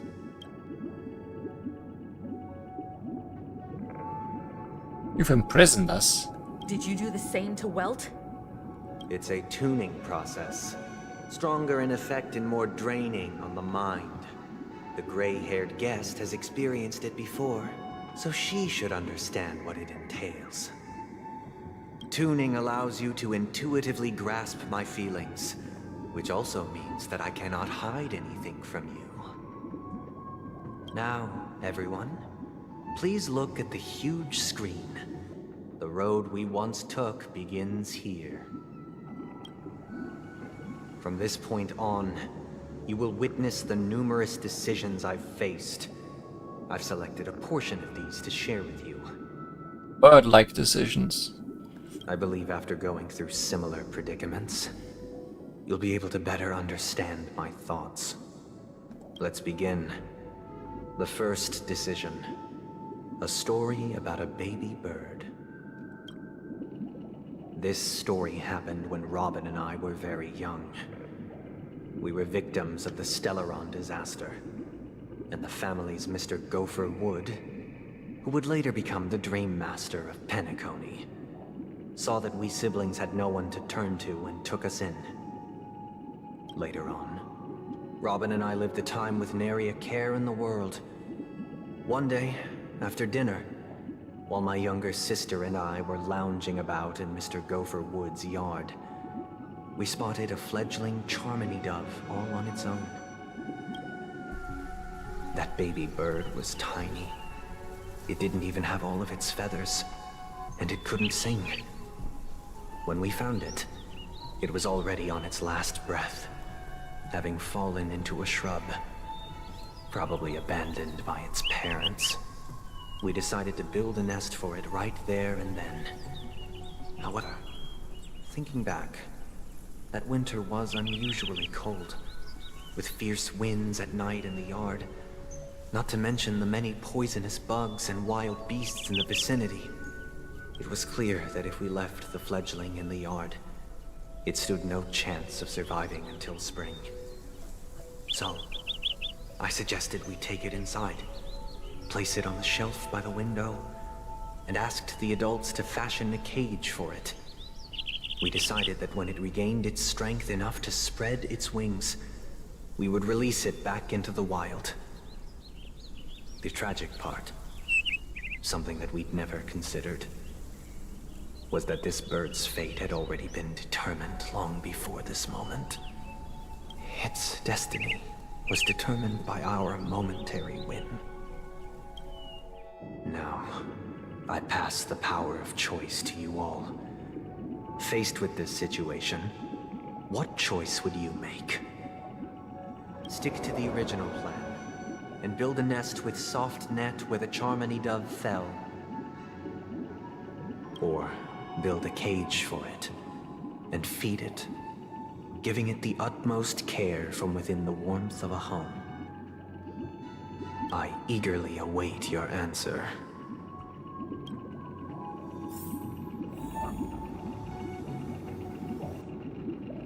What do you think?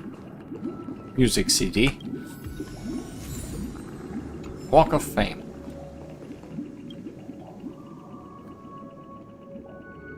I can't decipher his intentions right now, but based solely on that question, I would probably choose to build that dove a cage. Even if I was gonna release it back into the sky, it'd have to be strong enough to fly first. If I left it where I found it, I fear it'd never get the chance to fly ever again.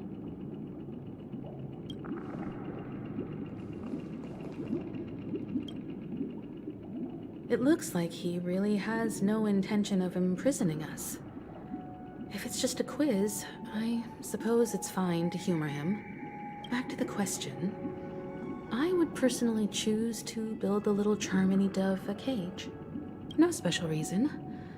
I do think that a fledgling should have the right to fly into the sky. But if it can't even live to that point, then there's nothing to talk about to begin with.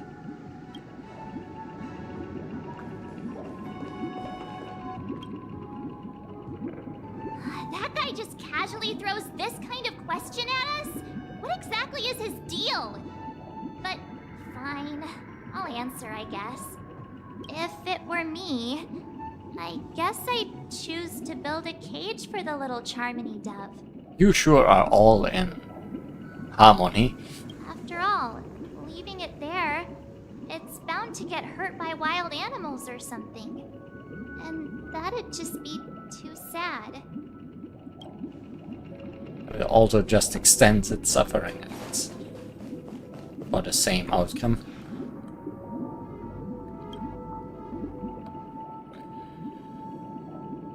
I'll build a cage for it and feed it, giving it the utmost care from the warmth of home. I'm happy to see that you made a choice similar to ours. If your mind is made up, let me reveal the outcome of this choice. We passionately nursed it back to health, preparing only the best food for it every day. We even preened its feathers. Later, on the day that Robin left Penacony, we opened the cage door and let it fly back into the sky. I watched it for a long while by the window, probably about 3 or so days. In those 3 long days, the little Charmony dove tried again and again to spread its wings to fly into the sky, but fell to the ground, only to keep trying. Finally, on the 137th attempt, it succeeded. But its attempt did not go perfectly. After flying unsteadily for a while, it fell to the ground, unable to grasp the direction of the air currents. The fall shattered its wings. It writhed helplessly in my embrace. But it was all for naught, finally succumbing to a painful demise. And in that instant, our tender care, our given love and hopes, they all became the inevitable push that sent it to its death. I deeply regret the choices we made. Next, let us head to the second decision. This time, it's the story of a dream chaser. This story happened when I was appointed as Bronze Melodia, a position exclusive to the Oak family, charged with listening to the problems and vexations of Dreamscape residents, and providing them with the relevant guidance. It was during that period that I had the opportunity to hear voices from all corners of the Dreamscape. Joy, sorrow, arrogance, regret. The complex tapestry of human nature that formed the world. And I was fortunate to catch a glimpse of it. He was a dream chaser, and an illegal stowaway. Just like the rest of them, he came to Penacony in search of a better life. Except that, to most people, the price he paid, I suppose you could say it was everything. He told me, I sold everything I could at home. The house, the land, even his 2 children. He said he could not afford to raise them, and that at least they could eat if they lived as slaves. He had a plan in place. He would buy back his children once he had made his fortune, and enjoy Penacony's beautiful dream with them.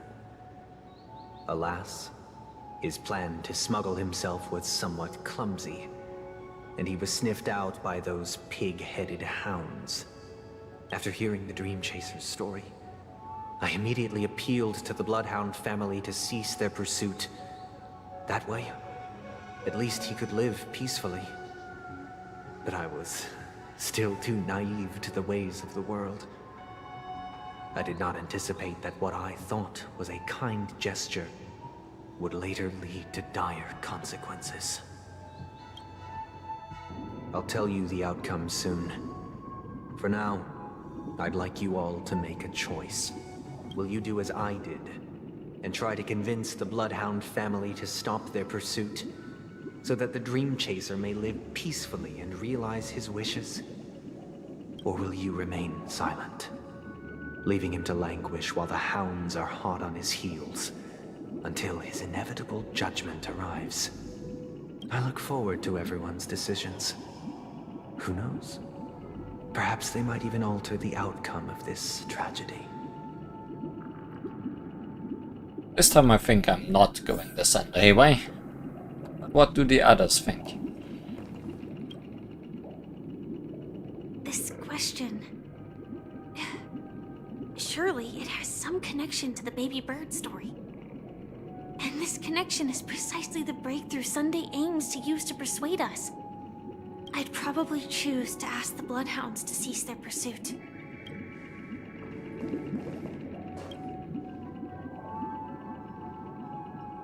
A dream chaser story. If I acted out of kindness, I would probably ask the Bloodhounds to stop their pursuit and lend them a hand. But what cruel repercussion would this choice result in? I think Sunday must have been deeply impressed by the limitations of the strong defending the weak through this incident.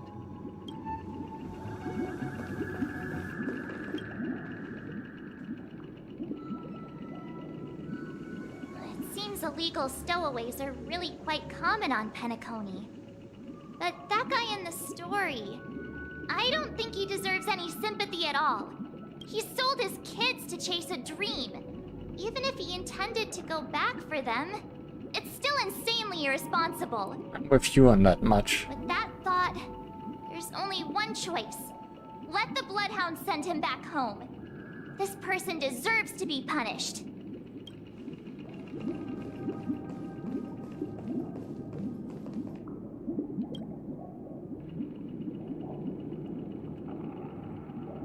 It seems you, like me, are pondering whether a different choice could have led to a better outcome.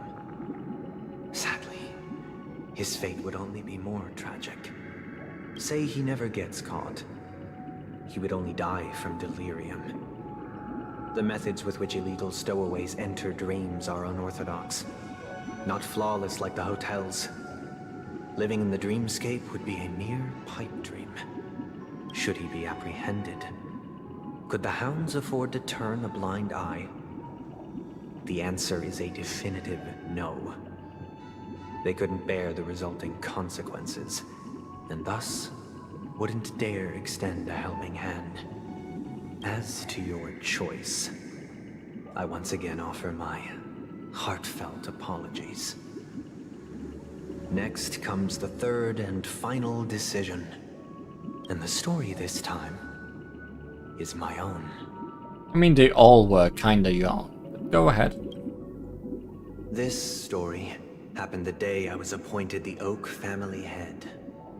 At that time, Mr. Gopherwood was the current Dream Master. And as per his wish, we had a private conversation.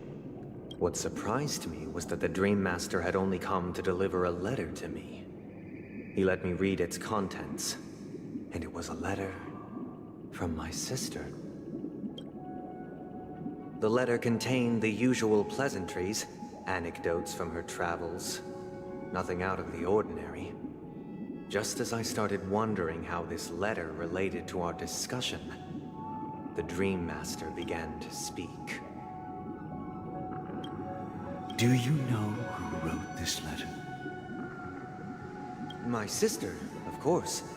But why would you personally visit me to hand me a letter from my sister containing mere trivialities? To help you grasp the full scope of this issue. Do you know where Robin is at this moment? From what the letter indicates, she must be in Caspelina 8, correct? She's touring there right now. Correct. Has she mentioned anything about a stray bullet? A stray bullet? What? A war has broken out on that planet. It is because of this very reason that Robin chose this destination. To spread the word of the Harmony. And to save the lives of that planet. She personally made for the front lines. She hoped to ease the people's suffering with song, and was willing to brave mortal danger to deliver the IPC's medical supplies. Unfortunately, stray bullets show no such compassion. Is she all right? If the operation was successful, she should probably be recovering in the field hospital. By the eon above, the bullet struck her neck directly, yet possibly as a reward for her consistent deeds of harmony. It didn't hit any vital arteries. Once you've attended to your outstanding tasks, it'd be advisable to write her back as soon as possible. Those damned savages! I'll pack my bags right away. My gratitude for bringing this to my attention, Mr. Gopherwood. Now you understand why she always wears such elaborate neck ornaments, don't you? How could this happen? Miss Robin. It's all in the past, so please don't worry. I share this in the meager hope that you will understand the Harmony's limitations and predicament. As grandiose as the strong defending the weak sounds, many times, it is nothing more than wishful thinking. Likewise, I've prepared one last question, one last choice. But rest assured, this choice will not have any grave consequences, because this is merely a figment of imagination, a nightmare that has haunted me through countless nights. If you ever had the opportunity to make a choice like I did, would you still support Robin's journey on the path of harmony?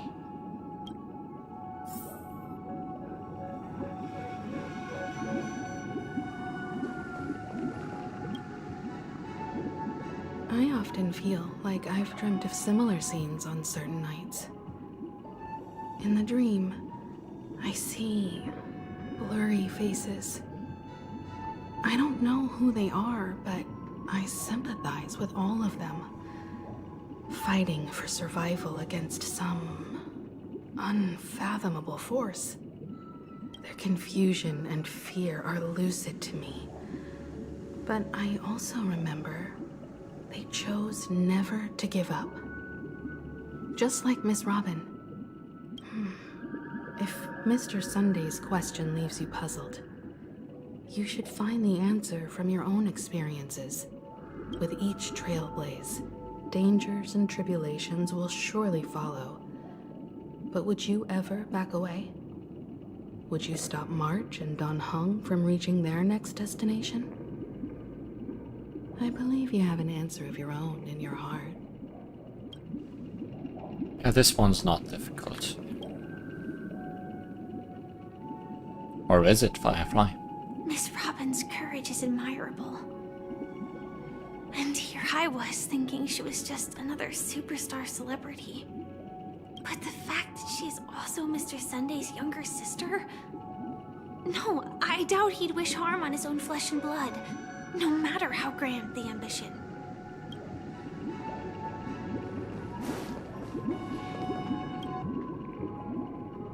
I can't believe that happened to Miss Robin. The strong defending the weak is a great mantra, but if I had to pay such a price, I don't know what I'd do.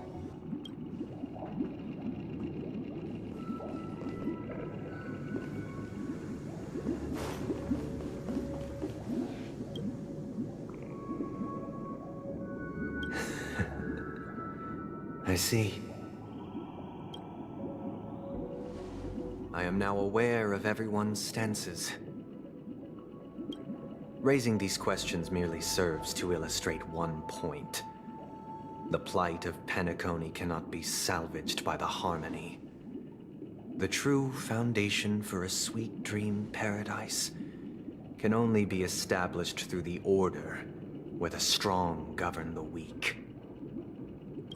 I know the suffering of being tormented, the turmoil of losing your way, how sorrow and even despair set in when matters don't work out. All of this causes me unending pain, because this is not what happiness is at all.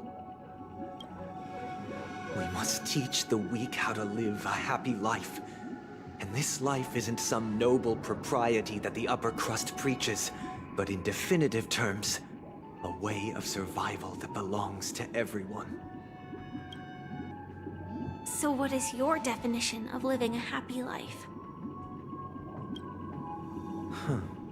Good question. Human consciousness is fundamentally an illusion, a cage known as self-worth. People lured in by this illusion make mistakes, yet still ask that external influences bear the burden. When one mistake after the next permeates the masses, they become impossible to trace. Thus, the amassing of these individual cages culminate to form a prison, a place dictated only by the rule of survival of the fittest. Nature is always accompanied by predation and sacrifice. Its antithesis is known as order. That is what I want to do. Unite people's happiness under the banner of order. They won't need to make bitter choices any longer, nor face the weaknesses of humanity. They can cast aside their primal instincts to build a haven for mankind. You just want to take choices away from people, is what you were saying. Simply describing thoughts is far too abstract. So allow me to provide a simple example. As you all may know, there are societal norms like weekends and long weekends that exist on some worlds. Mr. Sunday would know about those. During these hard-earned rest days, people are given the chance to extricate themselves from the stresses of everyday life, allowing a certain tranquility to return to their souls. And it is only on these days that people do not have to adhere to the law where the strong prey on the weak. They can live out their lives happily during these brief intermissions. It's just a pity that 2 or 3 days are still too fleeting compared to the span of a lifetime. From where I stand, society's ideal system should be 7 rest days. Following Sunday, there should ensue a second, a third, and indeed an infinite procession of Sundays. This should be the face of the new world. Idyllic, eternal, peaceful days. I think one Sunday is already too much currently. And thus, every person can return to their base selves in this utopia. Some gaze in reverence at the stars, pouring their whole beings into calculating the distance between us and the isolated world of Pagana. Meanwhile, some seek refuge in quiet corners, holding one another, unencumbered by the chains of unwelcome obligations. Xbox was not ready for this amount of text plus the explanation text. There would be no need to bear the hardships of reality. Only in this way can humanity face the inevitable end with the purest of spirit, living a life of dignity. This is what it is to live in bliss. Miss Firefly, you who are stricken with entropy loss syndrome, you of all would surely understand this.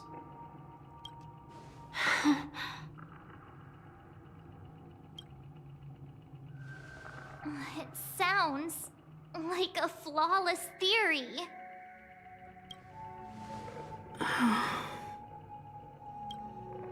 But what is the price to attain all this? The cost is minute, merely a personal and eternal sacrifice. If this paradise is to be maintained for everyone, someone must remain trapped in solitary awakening until the end of the cosmos. Awakening. Which means that this so-called paradise is still a dream. Stepping into this paradise means forsaking reality, correct? It is not forsaking, but transcending. Flesh, blood, sorrow, weakness. If the physical is the root of spiritual suffering, it is only logical that we defeat it. But in this supposed bliss, people won't have defeated their demons. The chance to overcome their tribulations would be forever lost to them. In other words, it is an escape. That's another way of understanding it. But there is no shame in escape. On the contrary, the seeds of escape exist in everyone's hearts. Don't you agree, Miss Firefly? And as to why we sleep, it is because we are afraid to awaken from our dreams. But this is not in conflict with the grand plan. Only in acknowledging this can we truly understand the frailty of human nature, and from there, show compassion and protection.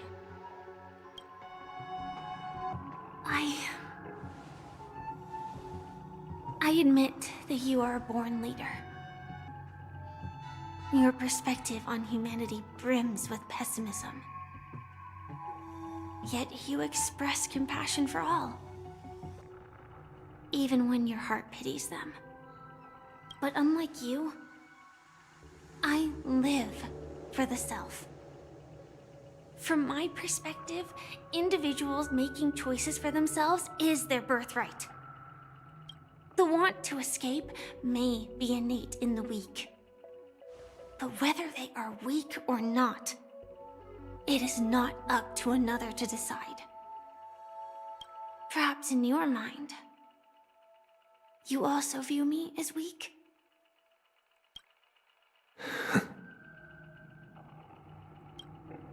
Because I don't think so. Since Miss Firefly has said her piece, the Astral Express will also naturally give you our answer. We'll leave it to you. Just as Mr. McHale instructed before. Tell him our choice.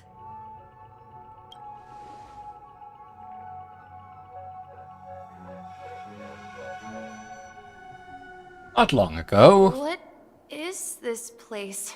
Good question, Misha. Where are we? Does this place ring any bells, Misha? I don't know, but I feel a sense of deja vu. What is this place? Oh, it's where we fought death. It's the realm within a dream bubble. This was left to the Astral Express by a nameless, but weirdly, when we entered it, it was completely empty. Oh. Dr. Edward from the Dreamscape sales store told me that dreams are formed from memories, and a dream bubble can't take shape if its core is empty. So I thought you might be able to help us in unraveling this mystery, Misha. As a hotel doorman, you know Penacony best among us. I don't know much about dream bubbles, but if you want to figure out what this mansion is, I'll do my best. I'm counting on you then. Himeko, I still don't get it. Why were you so sure that Misha had a connection with this dream bubble? Because of his name. I wasn't sure. It was just a hunch. But since Misha feels familiar with this place, my hunch might be correct. This place looks a bit familiar. Exactly. This is where you and Firefly encountered death, which we now know as dormancy. Considering its connection to Dreamflux Reef, it's not surprising it appeared here. The question now is, who brought you here? Based on the clues we have so far, it's unlikely to be that masked fool. So identifying them is crucial to us. We're drawing closer to the truth once more. Let's give Misha some time, as I believe he'll unveil the secret of this dream bubble. All right, but there are doors all over the place. Which one should we choose? Do you have any idea, Misha? I guess... maybe this way?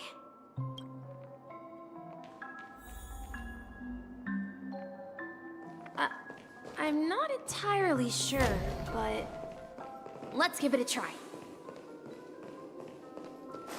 Finally, some much-awaited Misha story. Wait, you managed to choose the right door on your first try?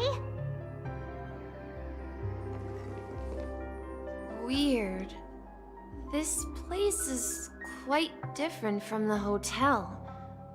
But I feel like I've been here before, and even lived here for a while. Almost like you are the key to this place. If I remember correctly, there should be a fireplace down that hallway. Clocky and I used to sit by the fire, listening to the crackling of firewood. And the room on the other side was the toy room. I loved spreading out all the toys from the box on the floor and making up stories for each of them. Hold on. This doesn't make sense. Didn't I grow up in Dreamflux Reef?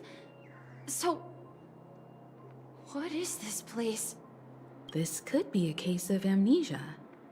Don't worry, Misha. It's common for everyone to forget certain aspects of the past. Those memories haven't vanished. They're just lying in the depths of your mind. We can surely get them back. Since this place seems familiar to you, why don't we explore a few more rooms and see if you can recall anything more? Yeah, then let's check out the rooms I just mentioned.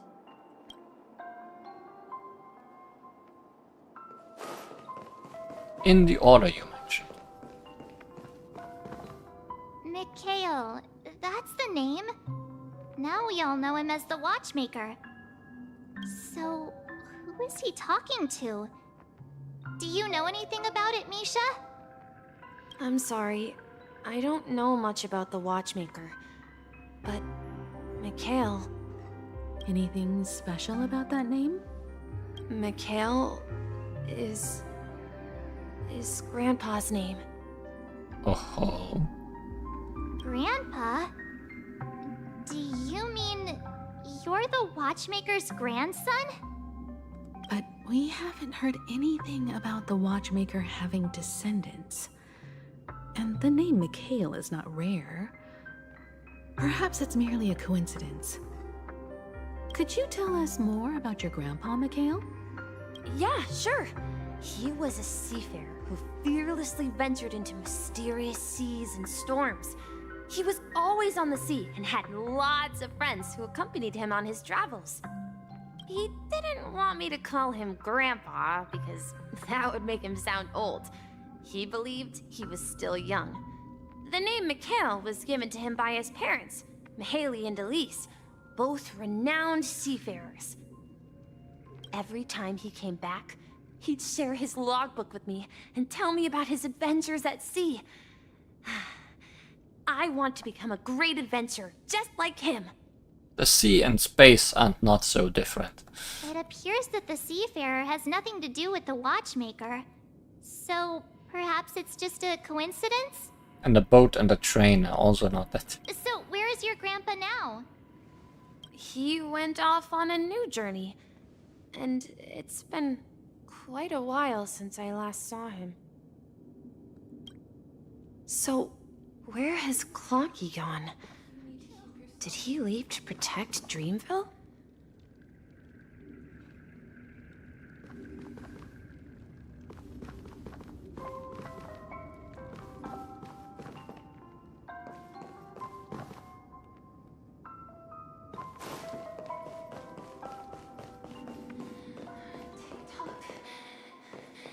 Tick-tock. Tick-tock. Tick-tock. Something very important. Tick-tock.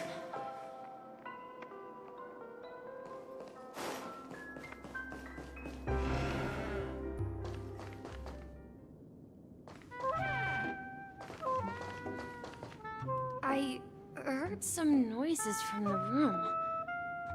Origami Bird? That's a friend of mine. You and Origami Bird are friends? Yeah.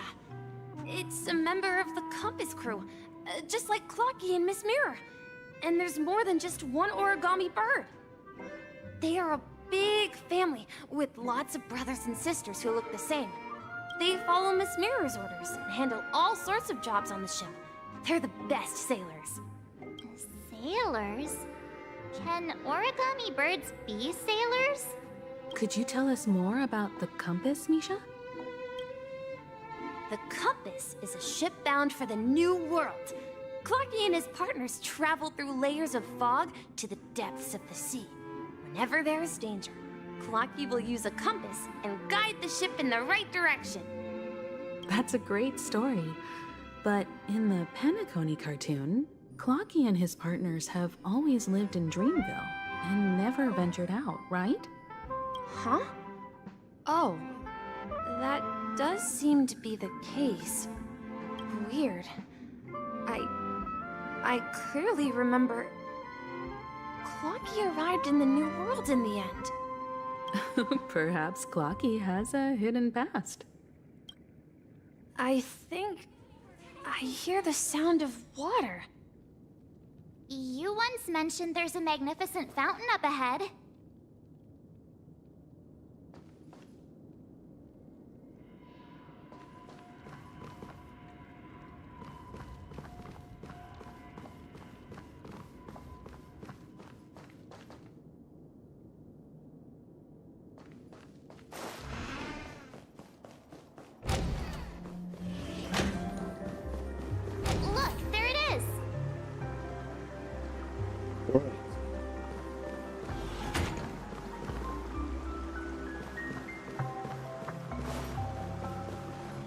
The water resembles a precious jewel embedded in the dreams of all seafarers.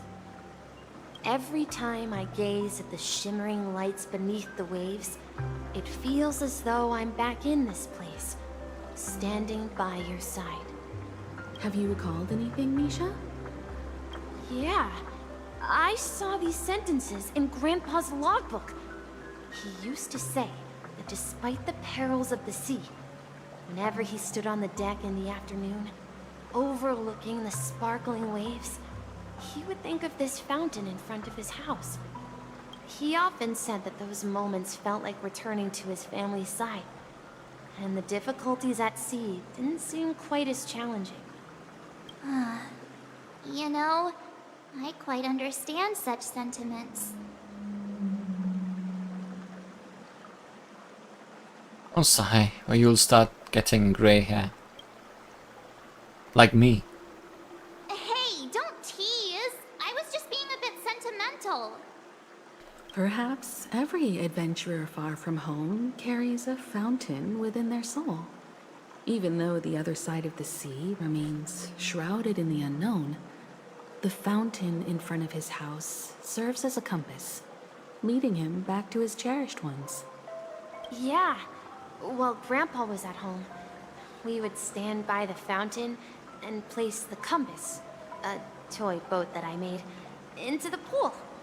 Back then, I would ask him when I could go on adventures like him, and he would always laugh and say I was still too young. It seems this Mikhail is truly a seafarer and has nothing to do with the watchmaker. Yeah. Based on Misha's recollections, the scenes in the dream bubble appear to be his childhood memories. But this raises more questions. According to Misha, he was clearly born on an oceanic planet and led an ordinary life, with no connection to Penacony at all. Could this be some sort of metaphor? Perhaps the sea refers to the memory zone. I'm sorry. I don't know, but my memories keep pouring out uncontrollably, like water flowing from a fountain. Perhaps I'll remember more things if we go further. Just share your burden.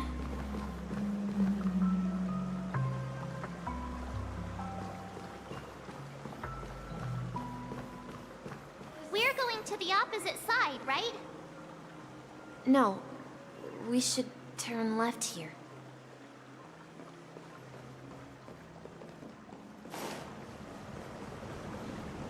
Not like we have a choice.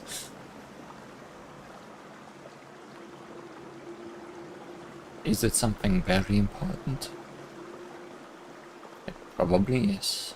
Huh? Something feels different about this place. This is it. I remember this corridor.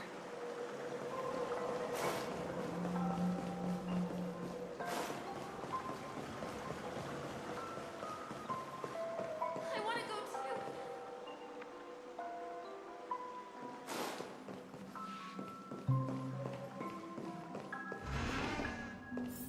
Up ahead is Grandpa's study. It was in that room that I saw him the last time.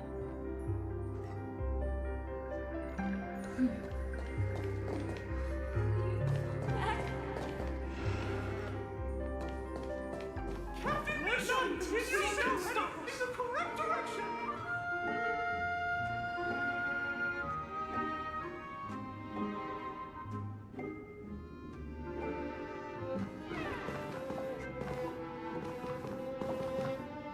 The atmosphere in this room feels totally different. Misha! You finally come! Clocky, you're here! Yeah. This is the room where we first met each other. Are those books on the bookshelf logbooks left behind by that seafarer? Yeah. Whenever he came back, He placed a logbook on the bookshelf in his room. They contain records of his expeditions to every corner of the world. He described our world as a fountain. At some point, the sea started to gradually swallow up the land where people lived. To ensure that everyone had land to settle on, he had to continue exploring the sea in search for the source of the rising seawater. On that day, he called me to his study, telling me that he was embarking on another journey. However, I could sense the gravity in his expression. It was the same look I had seen on my father's face before his final voyage. I asked him if I could go with him, but he said that my adventure lay elsewhere and told me to stay home and patiently await a certain sound at the door. What sound? He told me about a vast ocean in the sky. An ocean of stars. He spoke of a train that transports children with a desire to venture far away, traversing the sea of stars without ever stopping. He said that he knew the crew on the train, and that he had asked them to take me along. He said the journey I had always dreamed of would start there. A train? Could it be? It's the Astral Express. I remember now. Grandpa's friends are a group of nameless who came to this world to resolve a disaster caused by a star. Then, he gave his pocket watch to me. It was his cherished treasure, appearing in every one of his adventure tales. He explained that difficult times were ahead, but assured me that the watch would guide me. He said, as long as I kept moving forward, I'd eventually reach my desired destination. And then, it was as if I heard the distant sound of a train whistle, echoing throughout the room. Exactly, Misha! And then we followed that whistle, didn't we? Yeah. I think I can still find the way we took back then. This is the dream jigsaw, right? So we're supposed to find the exit. But where can we find the last piece? Do you remember? You said you obtained a mysterious shard when you stumbled into this place. Hey, the shape seems to match. So this shard is also connected to Misha? Looks like we're just one step from revealing the truth. Let's get to the other side and investigate.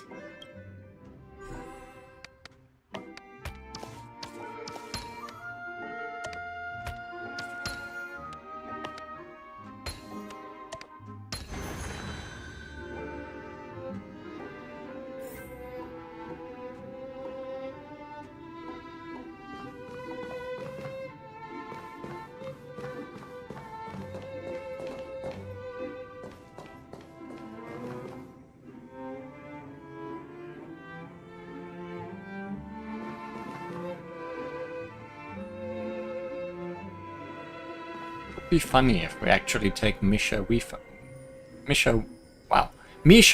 us when we leave this place finally. Nobody said we can't have more crew members. Is my room of clocks. You have an interesting taste for room decoration. If you get a room on the train, please don't. While I spent my time waiting for Grandpa to return from his voyage, Walter gave me this workshop, and it became my secret base. Here, I learned how to repair clockwork and gears, out of my fondness of precision mechanics. In my dreams, I was the captain of the compass, embarking on adventures with my companions, Clocky and Miss Mirror, in search of the new world. I was born and raised here. So, this building in the dream bubble is your childhood home? Yes, but not exactly. To be more precise, this dream bubble itself is my home. Looks like you've remembered everything now. Wait. Why does it feel like everyone else knows something I don't? Too bad I don't know either. Marge, do you remember when she mentioned a Clocky that only she could see?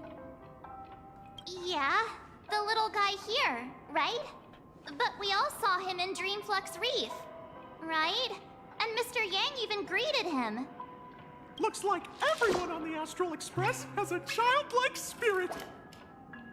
The answer lies in the Astral Express. Her experience shows that neither Firefly nor Acheron can see this Clocky. And when we were in Dreamflux Reef, you may have noticed that for some reason, nobody outside of the crew had ever talked with Clocky. Wait, really? A mimetic life that can only be seen by a select few? It's just like a hidden message, left by someone for the nameless. But Misha can see Clocky too, right? They even grew up together. But Misha hasn't started the way of the Trailblaze yet. That's the key to the mystery, March. Now take a moment to recall. Have you ever seen anyone outside of the crew interact with Misha?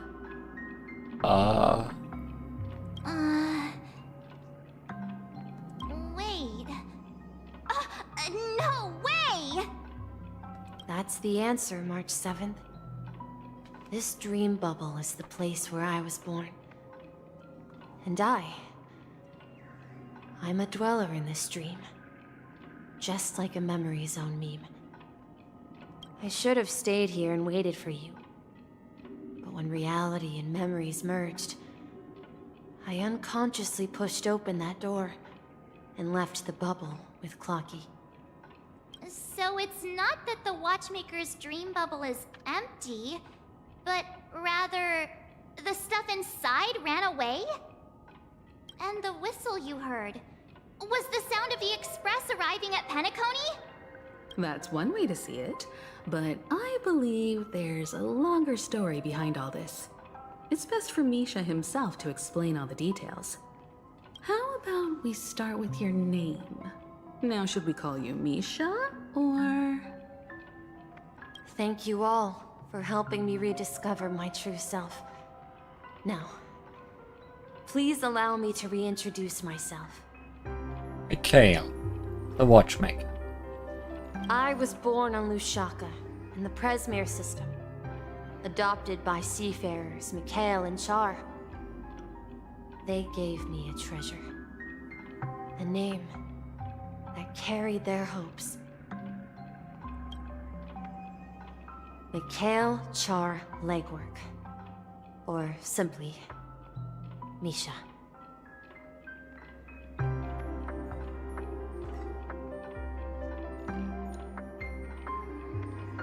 If you prefer, you can call me by a more familiar name. The Watchmaker. So, you're the Watchmaker himself? Unfortunately, that legendary figure is no more. I am only a reflection of his life. As for the child who has been with you, he's the innocent protagonist of Misha's childhood dream. A friend of Clocky. A young apprentice. And a future mechanic on the Express. And this also marks the beginning of his journey, devoted to the Trailblaze. At the end of the journey, I left this little flame. which I so cherished.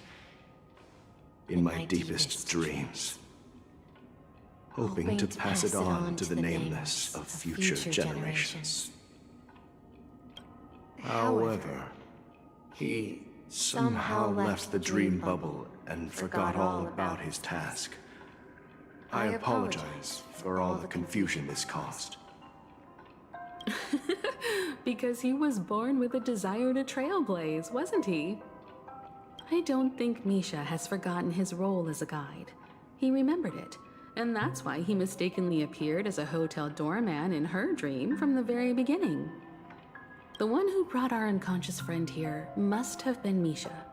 If that's the case, we encountered the Watchmaker's legacy from the beginning, didn't we?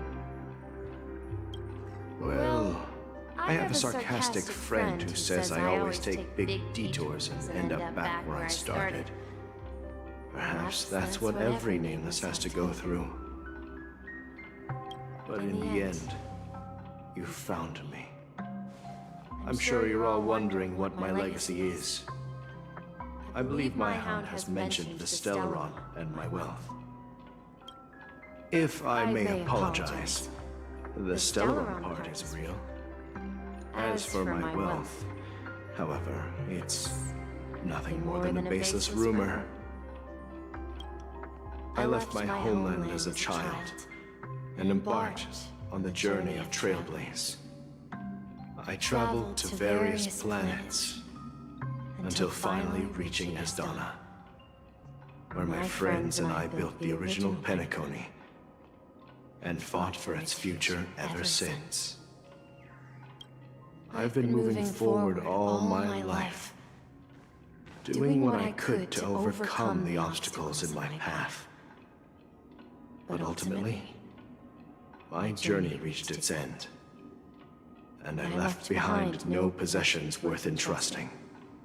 So, if you ask what's left within this worn-out train engine that can be called a legacy, I suppose it's the things that are still burning in the engine's furnace.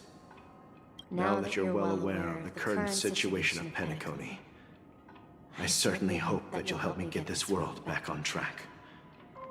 But I'll leave that decision to you, for the path of Trailblaze is never paved by others. All I have for you is a story and 2 gifts. I want to give you my pocket watch. It has accompanied me throughout my long journey, guiding that naive child forward, and has been blessed with the presence of so many great people up to this day. And my hat, too.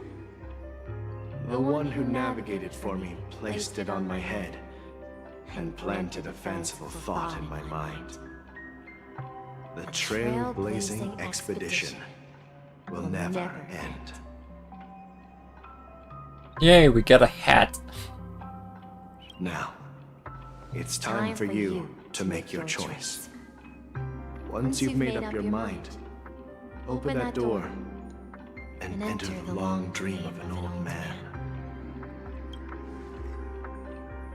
I'll be waiting for you at the end of this corridor of time. All right, everyone, let's make a decision. Although I don't think anyone will have any objections. Object! I want to witness the legacy. Of course. We've come this far. Surely there's no other option than moving forward. In that case, it's unanimous. Then let's proceed together to the end of this dream and tell Mikhail our decision.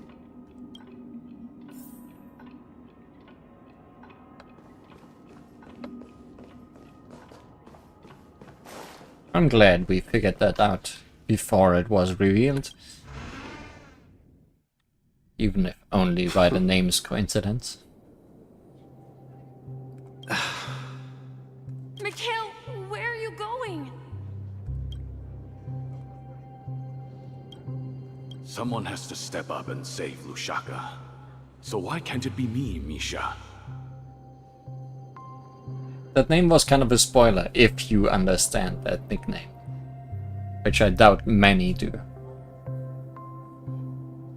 Without you there, I would have never caught on to that, I feel. Please don't go. And if you must, please take me with you. Don't leave me alone. Nah, no need to be sorry. You are named what you are named. That made things interesting. Even without me, you know how to proceed forward, brave Captain Misha. The compass is waiting for you. Haven't you always wanted to be a better adventurer than me? Now go, board that train and start your journey. Where are you going, Mikhail? Is that the hat? Very fancy. I'm going to clean the floor in the parlor car. I've promised the conductor. Wait, first tell me, did you fix this watch? Yeah?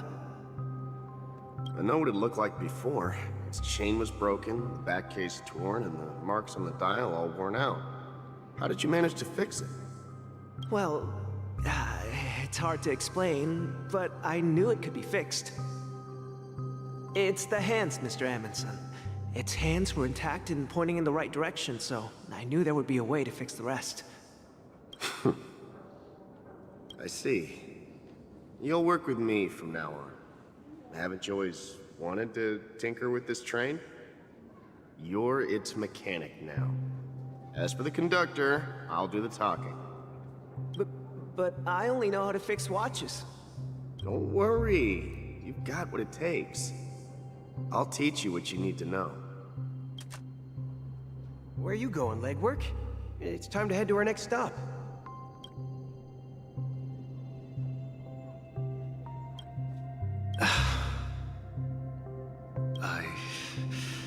I'm staying in Astana with Rosalina and Tiernan.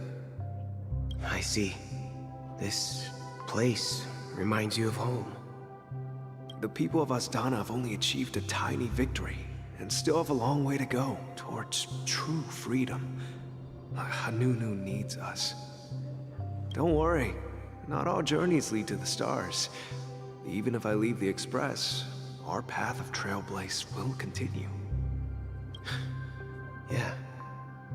I knew you wouldn't stay on the Express forever. Leave in peace, my friend.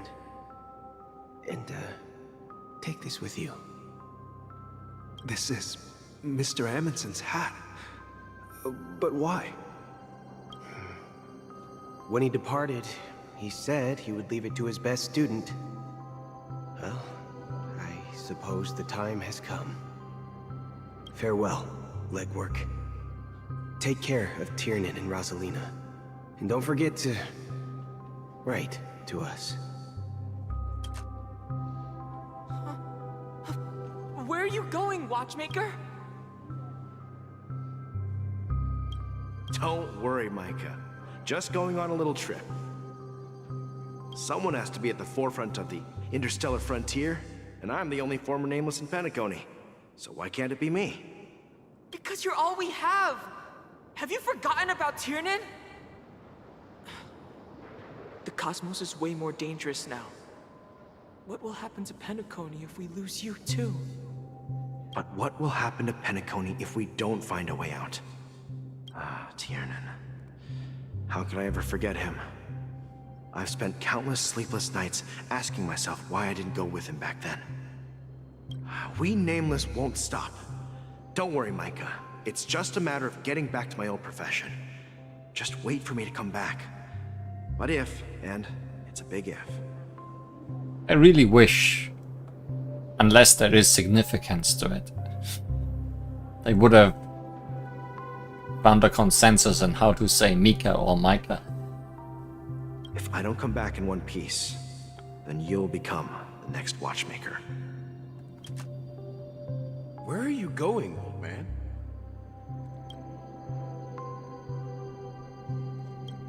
Oh, you're here. Answer my question. What are you up to? Relax, Gallagher.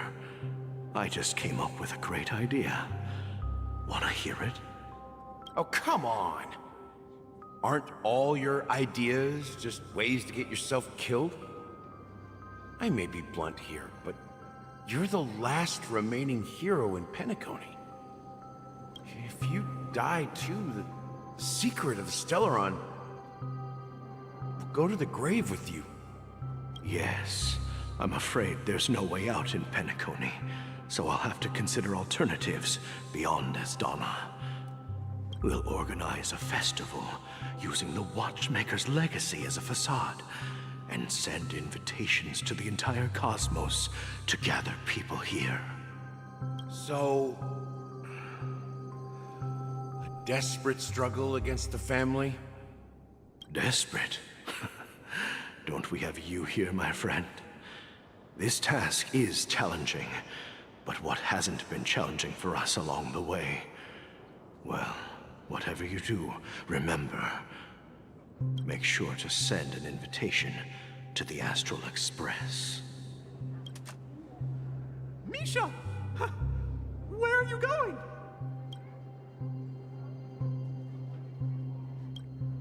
Oh, it's you, Clocky. Take me to Dreamflux Reef. Last night, I had a long dream about the day we met. I want to write down that dream. Write it down? Why? Oh, so I won't forget it. Do you remember how you got your name, Clocky? It's a very difficult name to give to a clock. Of course! You told me that when you were a kid, you lived in a room full of clocks. Those wall clocks and pocket watches grew up with you and were your best friends. Yes, but what I didn't mention was there's a funny misunderstanding behind it. I was a kid, and there was always a special pocket watch in my memories. It was with my grandpa, guiding him on his sea voyages and leading the way in his every adventure story. I wanted to have a pocket watch like that too. And that's when you appeared in my dreams. Yeah. Every night, we boarded the compass and set sail together. But you know what? It wasn't until the day my grandpa gave it to me that I realized it wasn't a pocket watch at all. It was a compass. So, your name should have been Compassy. And the Watchmaker is just a nameless.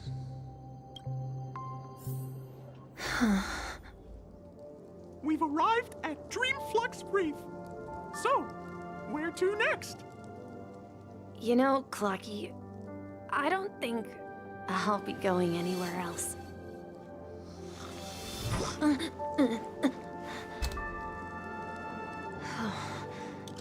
There's still time.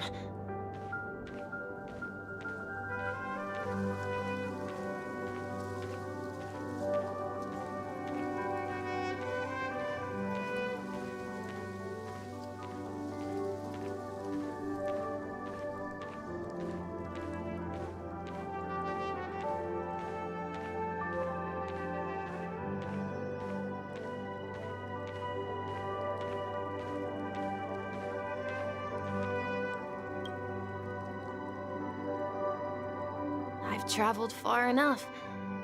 It's time for a little break. Oh. So, we'll set out again. When you're rested? No, I'll stay here. And then, this is where it ends. This is Where it ends? What do you mean, Misha? You told me that the trailblazing expedition would never end. Yeah, that's what I said. So now, it's up to you to decide your next destination. My next destination? What's that supposed to be? I've been following you. Misha? You're acting weird today. If you're feeling down, we can just do what we usually do. With the clockwork. No, I'm not feeling down. As for clockwork, yeah, it resolves all problems in this dream. So, do you know what clockwork actually is? I'm not quite sure. Well, everyone gets lost at times. They may hesitate and doubt which way to go. That happens in this dreamscape and beyond. But don't worry. Everyone goes through moments of uncertainty and hesitation. Eventually, they gather the courage to make bold decisions. Whether it's calming, joyful, angry, or sad. All they need is a little nudge to take that step toward where they truly belong. I'm leaving that little nudge with you, and I hope you'll share it with others. Such is the essence of clockwork, the will of the Trailblaze. Clocky's hands spin around non-stop, indicating confusion, frustration, and weakness. But ultimately, people still need to move forward. Just like your hands, always pointing ahead. This is where my journey ends. From now on, it is your path to walk. Trailblazing means taking paths your predecessors forswore and venturing even further. The Penacony in Mikhail's dreams does not belong to Order.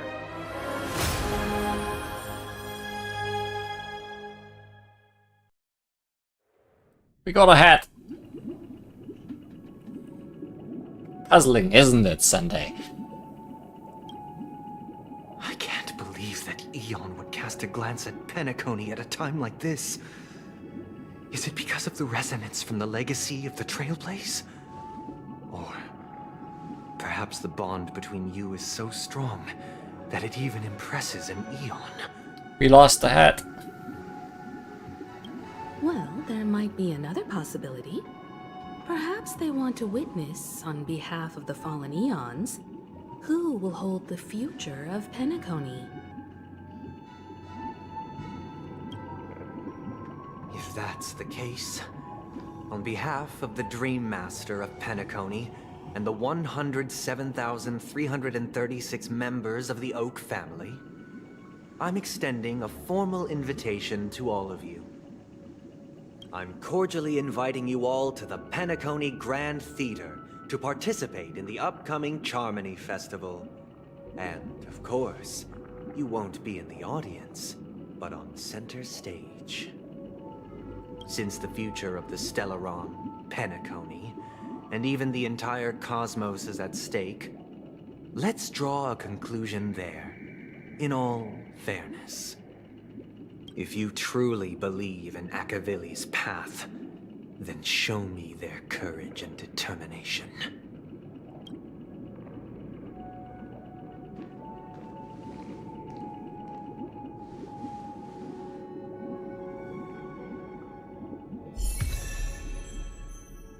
Big fish, tiny pond, tread on a brand new path. Harmony. As we are going imaginary. Is it better than the bed or the lance? We'll see. Nessun Dorma, new path, harmony unlocked.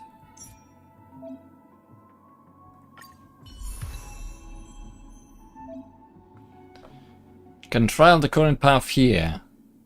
Further understand the combat mechanics. Sure. Show us what you got, Lee.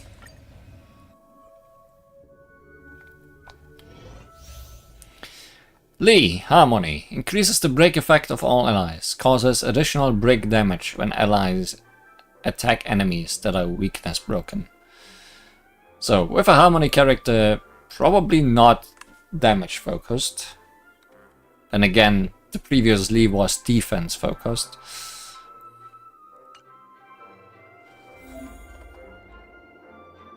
What's the weapon though? The hat! Great! Didn't expect you to throw the hat.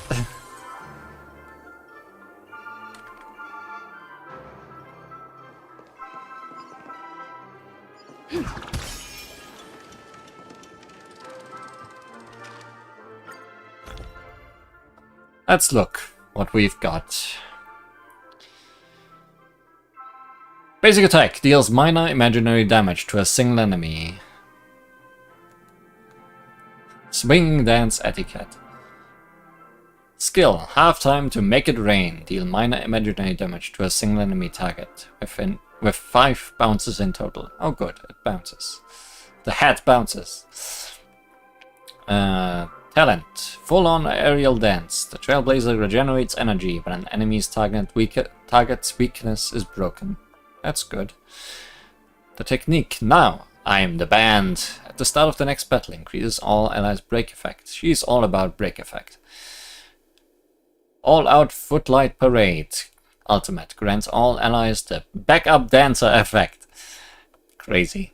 Allies with backup dancer have their break effect increased and additional deals super break damage 1 time when they attack enemies' targets that are weakness broken. And in the image we have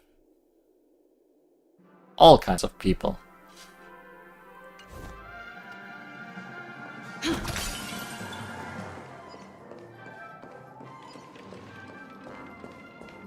Hey, dinosaur. Please stay tuned.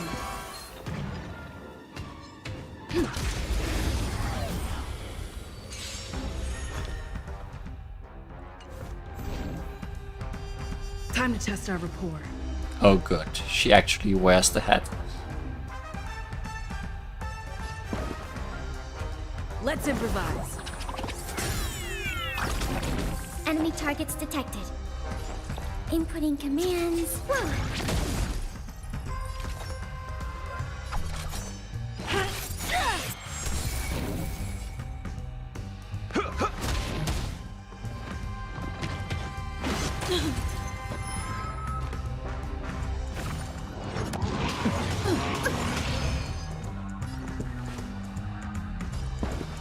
Dreams do come true. Commencing support. The mood is set just right. She looks so fancy. Let the show begin.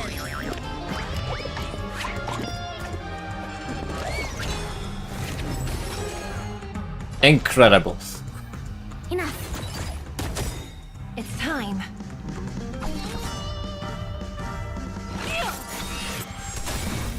That's all you've got? By the order of the 10 lords. Show off. The king of the Power struck.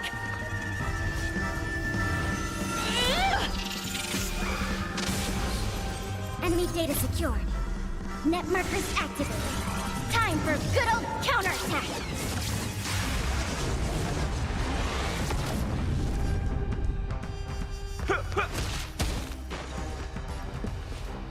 Let's improvise. Enemy targets detected. I'll contain them. Do you admit this crime? Ultimate dance move.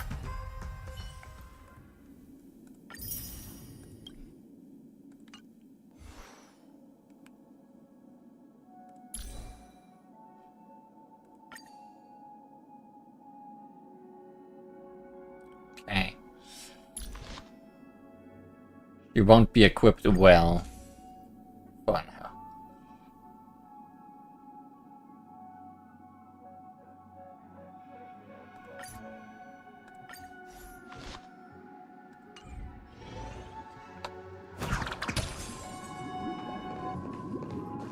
So I'm probably too lazy. Before our paths diverge, savor the shared journey. Before our paths diverge, savor the shared journey.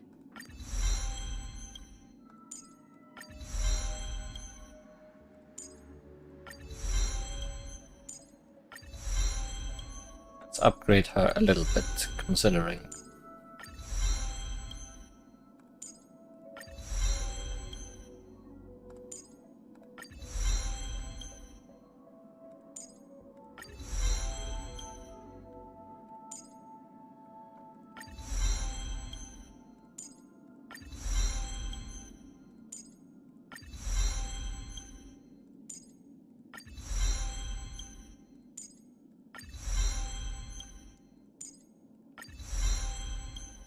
Considering we are gonna be stuck with her. Or I'm gonna force myself to be stuck with her a little bit.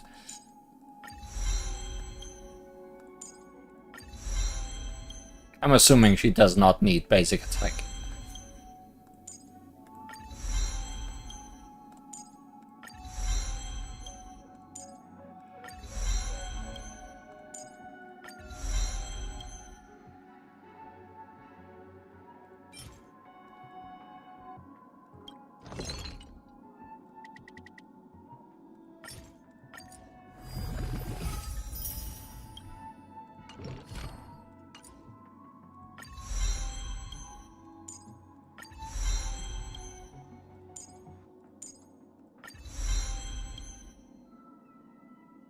That should have to do for now.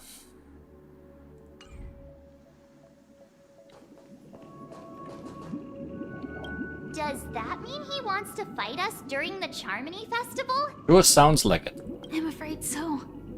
This is weird. Aren't Arc villains usually plotting some dirty conspiracy in the end? But he actually said something like, "In all fairness." Could it be that he's underestimating us? Well, in my opinion, Sunday is deeply committed to his own philosophy and genuinely wants to prove that the Order is right. I sensed a strong conviction and a desire for dominance in him. Maybe he won't accept the outcome unless he wins fair and square. That's why he'll give it his all in the upcoming battle.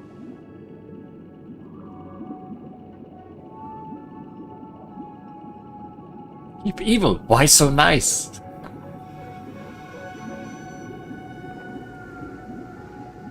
I flexed on him too hard with my peak swag. Guess I messed around and found out, huh? You. Every time an important moment arrives, you hesitate. We've even dealt with a Lord Ravager of the Destruction, so a follower of the Order won't be a big deal. Anyway, we can't leave the Stellaron unchecked. This is about trailblazing a bright future for Penacony and fulfilling Mikhail's and his predecessors' long-cherished wishes. Now that we've taken up the mantle, we can't afford to fail them. However, the same applies to the Order.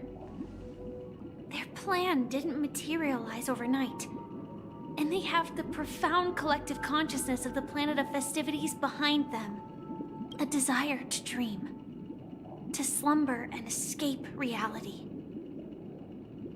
All those hidden emotions have given birth to the sweet dream of the Order.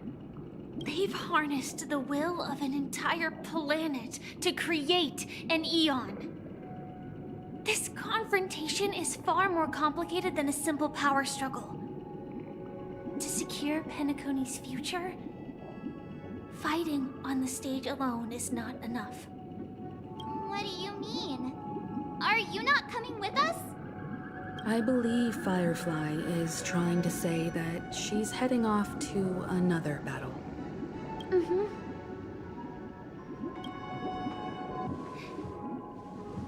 Before I left, the Destiny slave told me that this journey would bring unforgettable rewards.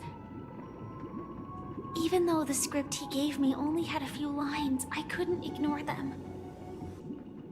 Because one of the lines said, "I'll experience death 3 times in the land of the dreams." 3 times? This can't be serious. How often have you experienced it so far? Twice? The first time was a painful death when I was stabbed by the Blade of Dormancy, which led to all subsequent events.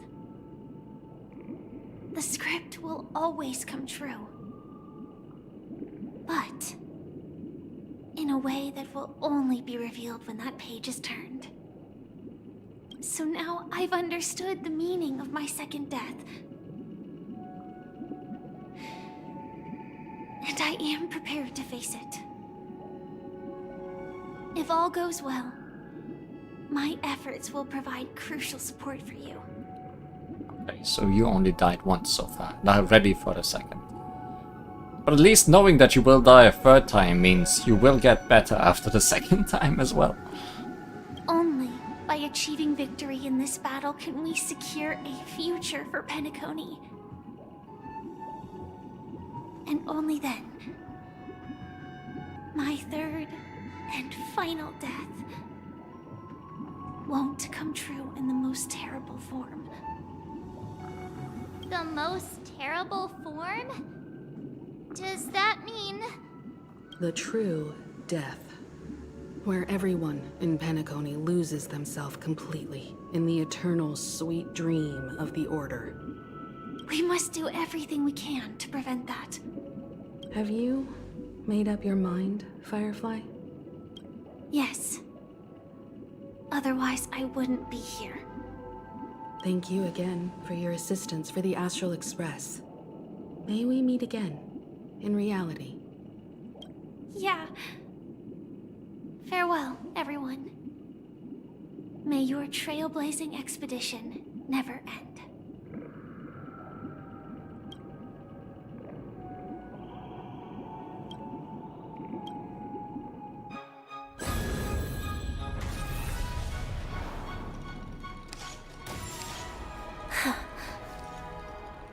I dreamed of a scorched earth. Everyone, are you ready? A new shoot sprouted from the earth. It bloomed in the morning sun and whispered to me. Like fireflies to a flame, my biggest death. May we meet again in reality.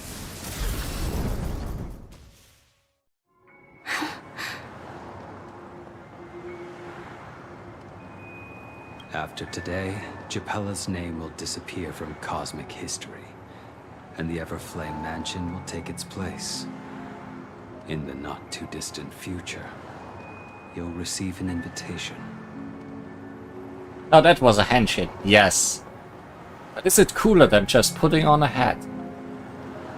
That's your next stop. Land of the dreams. Penacony. I hope you find whatever you seek there. Be it answers or salvation. You mean my 3 deaths? Nothing is cooler than putting on a hat. Correct. Silverwolf told me about it. It's such a shame that it's not part of my script. Well, I want to live. I'm never afraid of death. The opposite of death is eternal life, and that's something I'll never desire. People die, and I am no exception. Death is like a script, a fate that cannot be defied.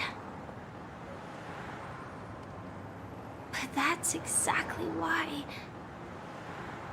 we have to choose where we want to rest forever. Do you exist just to perish? Are you not the same, Blade? The end you desire is not one dictated by others. If I were to die now, I would only be a weapon. I believe I should die as a human.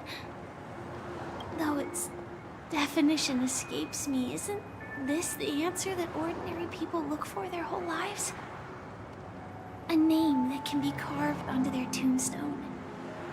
A tombstone that belongs to me once bore the inscription, Glamoth's Iron Cavalry. Then it changed to Stellaron Hunter. But one day, it will bear the name Firefly. And all the brilliance she showed at the end of her life.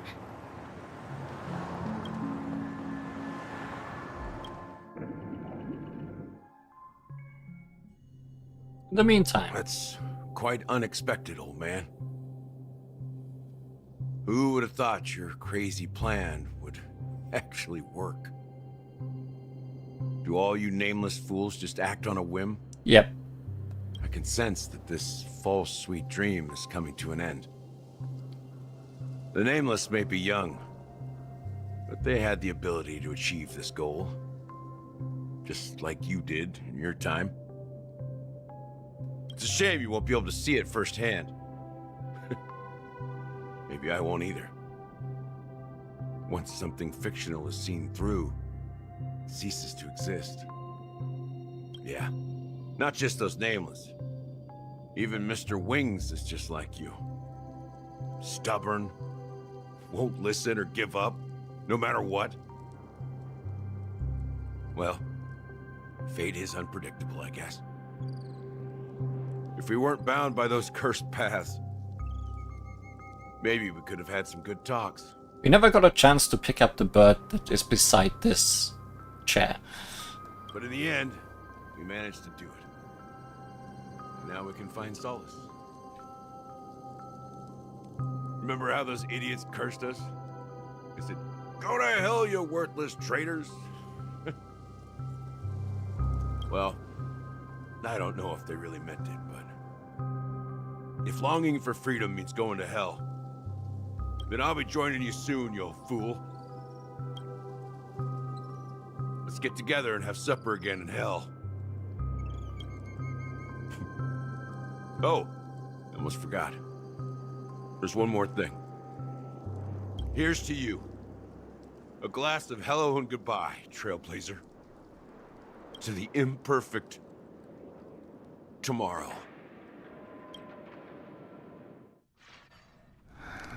It's warm here, isn't it? You're lucky to have found shelter from the rain. Let alone fresh berries in this desolate place.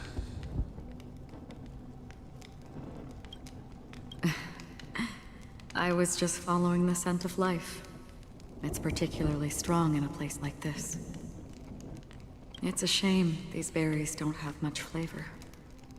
Seriously? In case you didn't know, this fruit is pretty juicy. The only downside is that when you chew it, you die. It becomes extremely spicy. And then you die.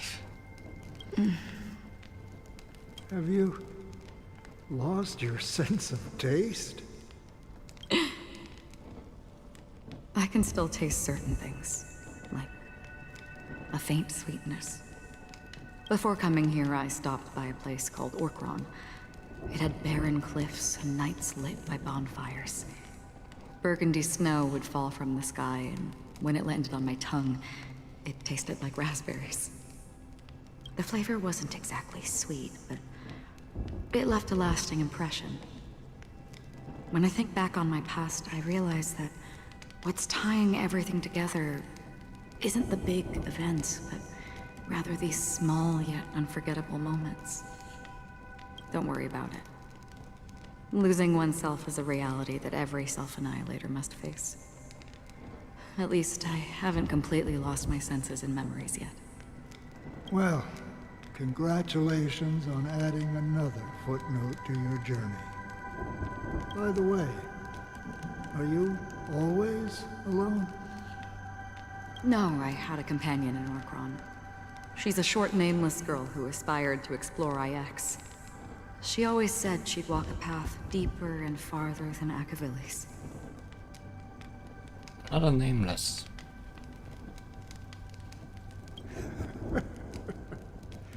Quite an ambition for such a small girl. So, what happened? She became stagnant water. Well, my condolences. Condolences. I don't need them. The girl left with a smile. She never regretted her choice and most definitely wanted me to say goodbye with a smile. So, that's what I did. That's proof that you're grieving for her. Or perhaps I'm just afraid. Afraid? I rarely sense that emotion from you. What do you fear? I'm afraid I'll forget the 30 days I spent with her. Just like all the other days in my life. Most of them have already washed away with the rain, disappearing into an unseen realm. I fear that those vivid red memories will fade away too. There isn't much color left. And besides this faint, warm red, there's almost nothing. Hard to imagine. A ranger accustomed to bloodshed, destruction, and chaos finding warmth in the red color.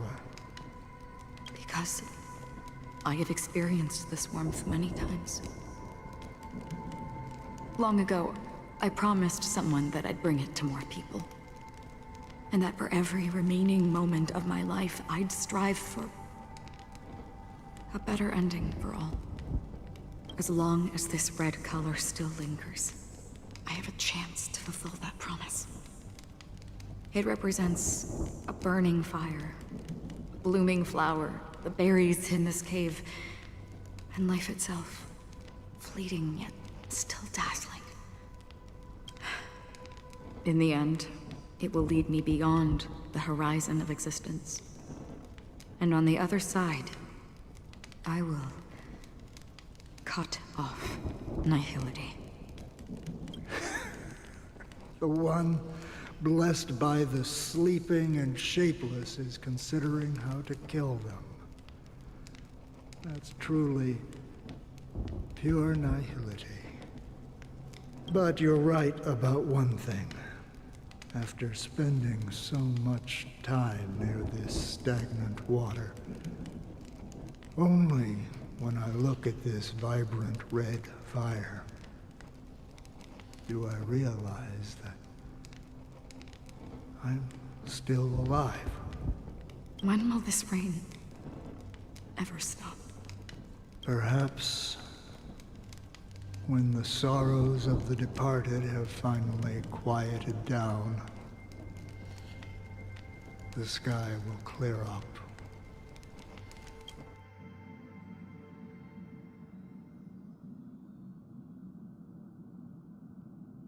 Have you heard of a planet named Biari Scamandros, Don Hung?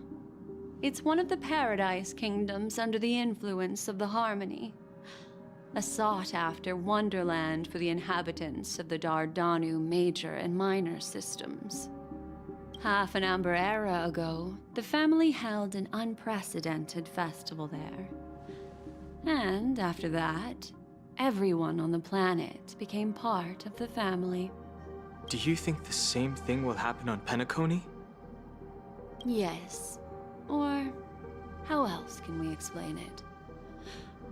The family deliberately used the Watchmaker's invitation to keep all the Pathstriders here, but banished the Emanator of the Nihility. Whose hat is cooler?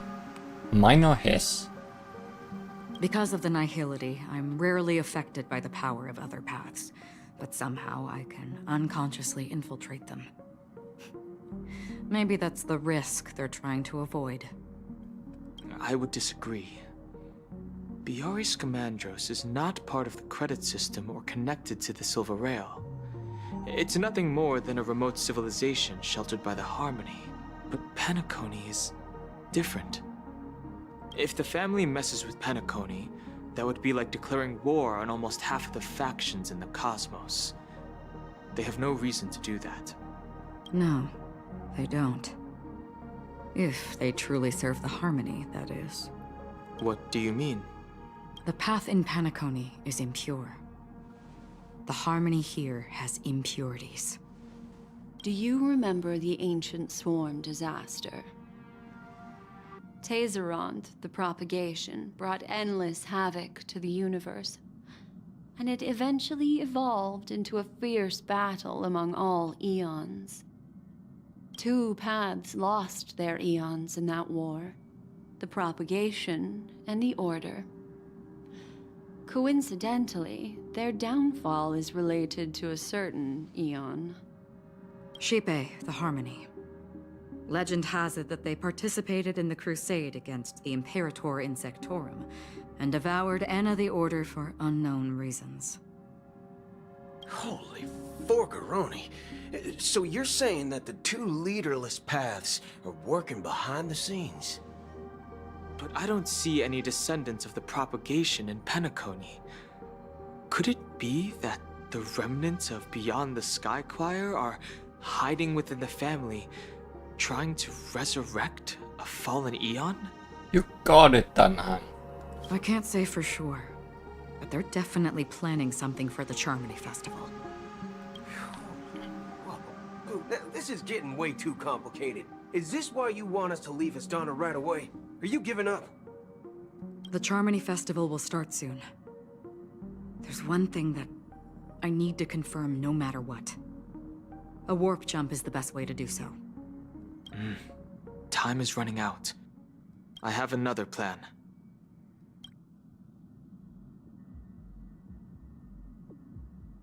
Hold on. Are you thinking of using the Jade Abacus of Allying Oath? Exactly. The assistance from the Lawful Cloud Knights would be enough. Think it over carefully. You can only use that once in your lifetime. You only just got it. I have considered it thoroughly. My companions are... they're also once-in-a-lifetime treasures.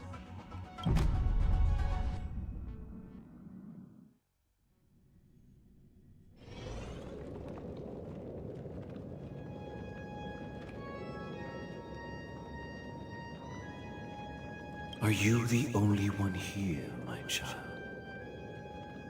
Birds talking among each other. The Nameless is quite the diplomat. Our secrets have spread like wildfire within the family. And IPC starships are gathering towards Astana. This is a crucial moment for us. So, where is the Chosen One who harmonizes the varied sounds?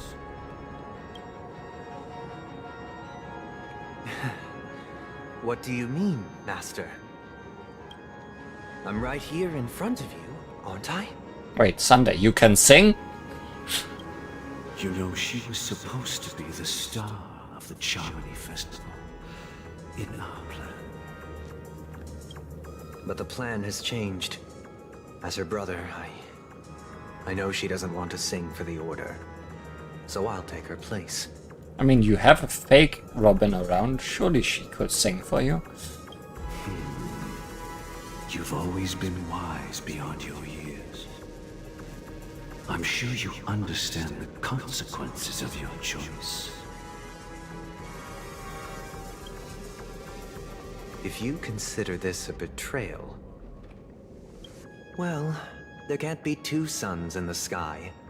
I'll step up and take down the other sun if necessary. Do you believe in karma? If karma exists, then everyone has their own karma. You have yours, and I have mine. And my karma has nothing to do with you, Mr. Gopherwood.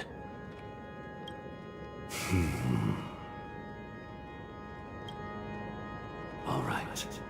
Since you're willing to sacrifice yourself for her, I'll grant your wish. Well, the compromise came sooner than expected. Why? You and your sister were born as twins of the Order. And one of you is destined to follow this path to the end. Is this part of your plan? Of course. You're still as clever as you were when you were a child. The opening is near. Go, my child. Seize the power of the harmony and reveal your karma. Harmony. I have one final question, Master. Why did you choose to bring the Order to Penacony? Wouldn't it have been better to choose a desperate world instead of a city filled with hope and dreams? Why? It's for justice, my child. If we lose justice in our hearts, we'll make the same mistake as the Harmony did. So, it's not you who manipulates the dreamscape with the Stellaron, but... Well, that's where our conversation ends. Go ahead. The 107,336 souls of the Oak family have dreamed of this moment too many times.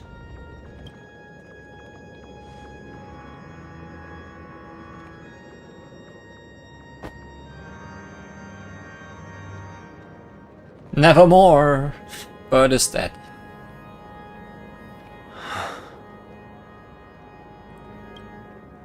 I shall ascend to the heavens, becoming the scorching sun.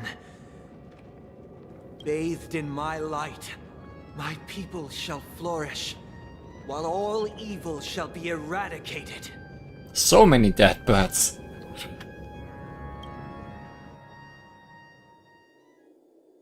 This is the interior of the Penacony Grand Theater. It's quite exhilarating to be flushed into the air by Soulglad. But why is the venue still closed when the Charmony Festival is about to start? And not only that, the entire theater is eerily quiet. No audience, no staff, no one around. Looks like the Chamonix Festival was a flop at the box office. Yeah, I wonder how many tickets... Hey, that's not what we should be concerned about! Let's explore around. Be careful, everyone.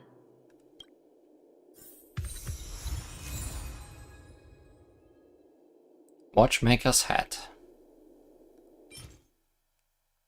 Each day without dancing is a disappointment to the Grail place.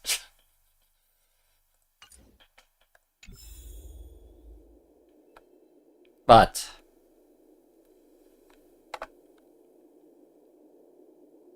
that's enough for today.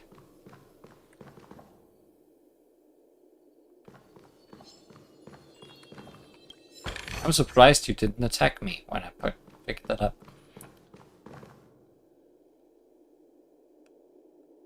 Next time, we will finish this chapter.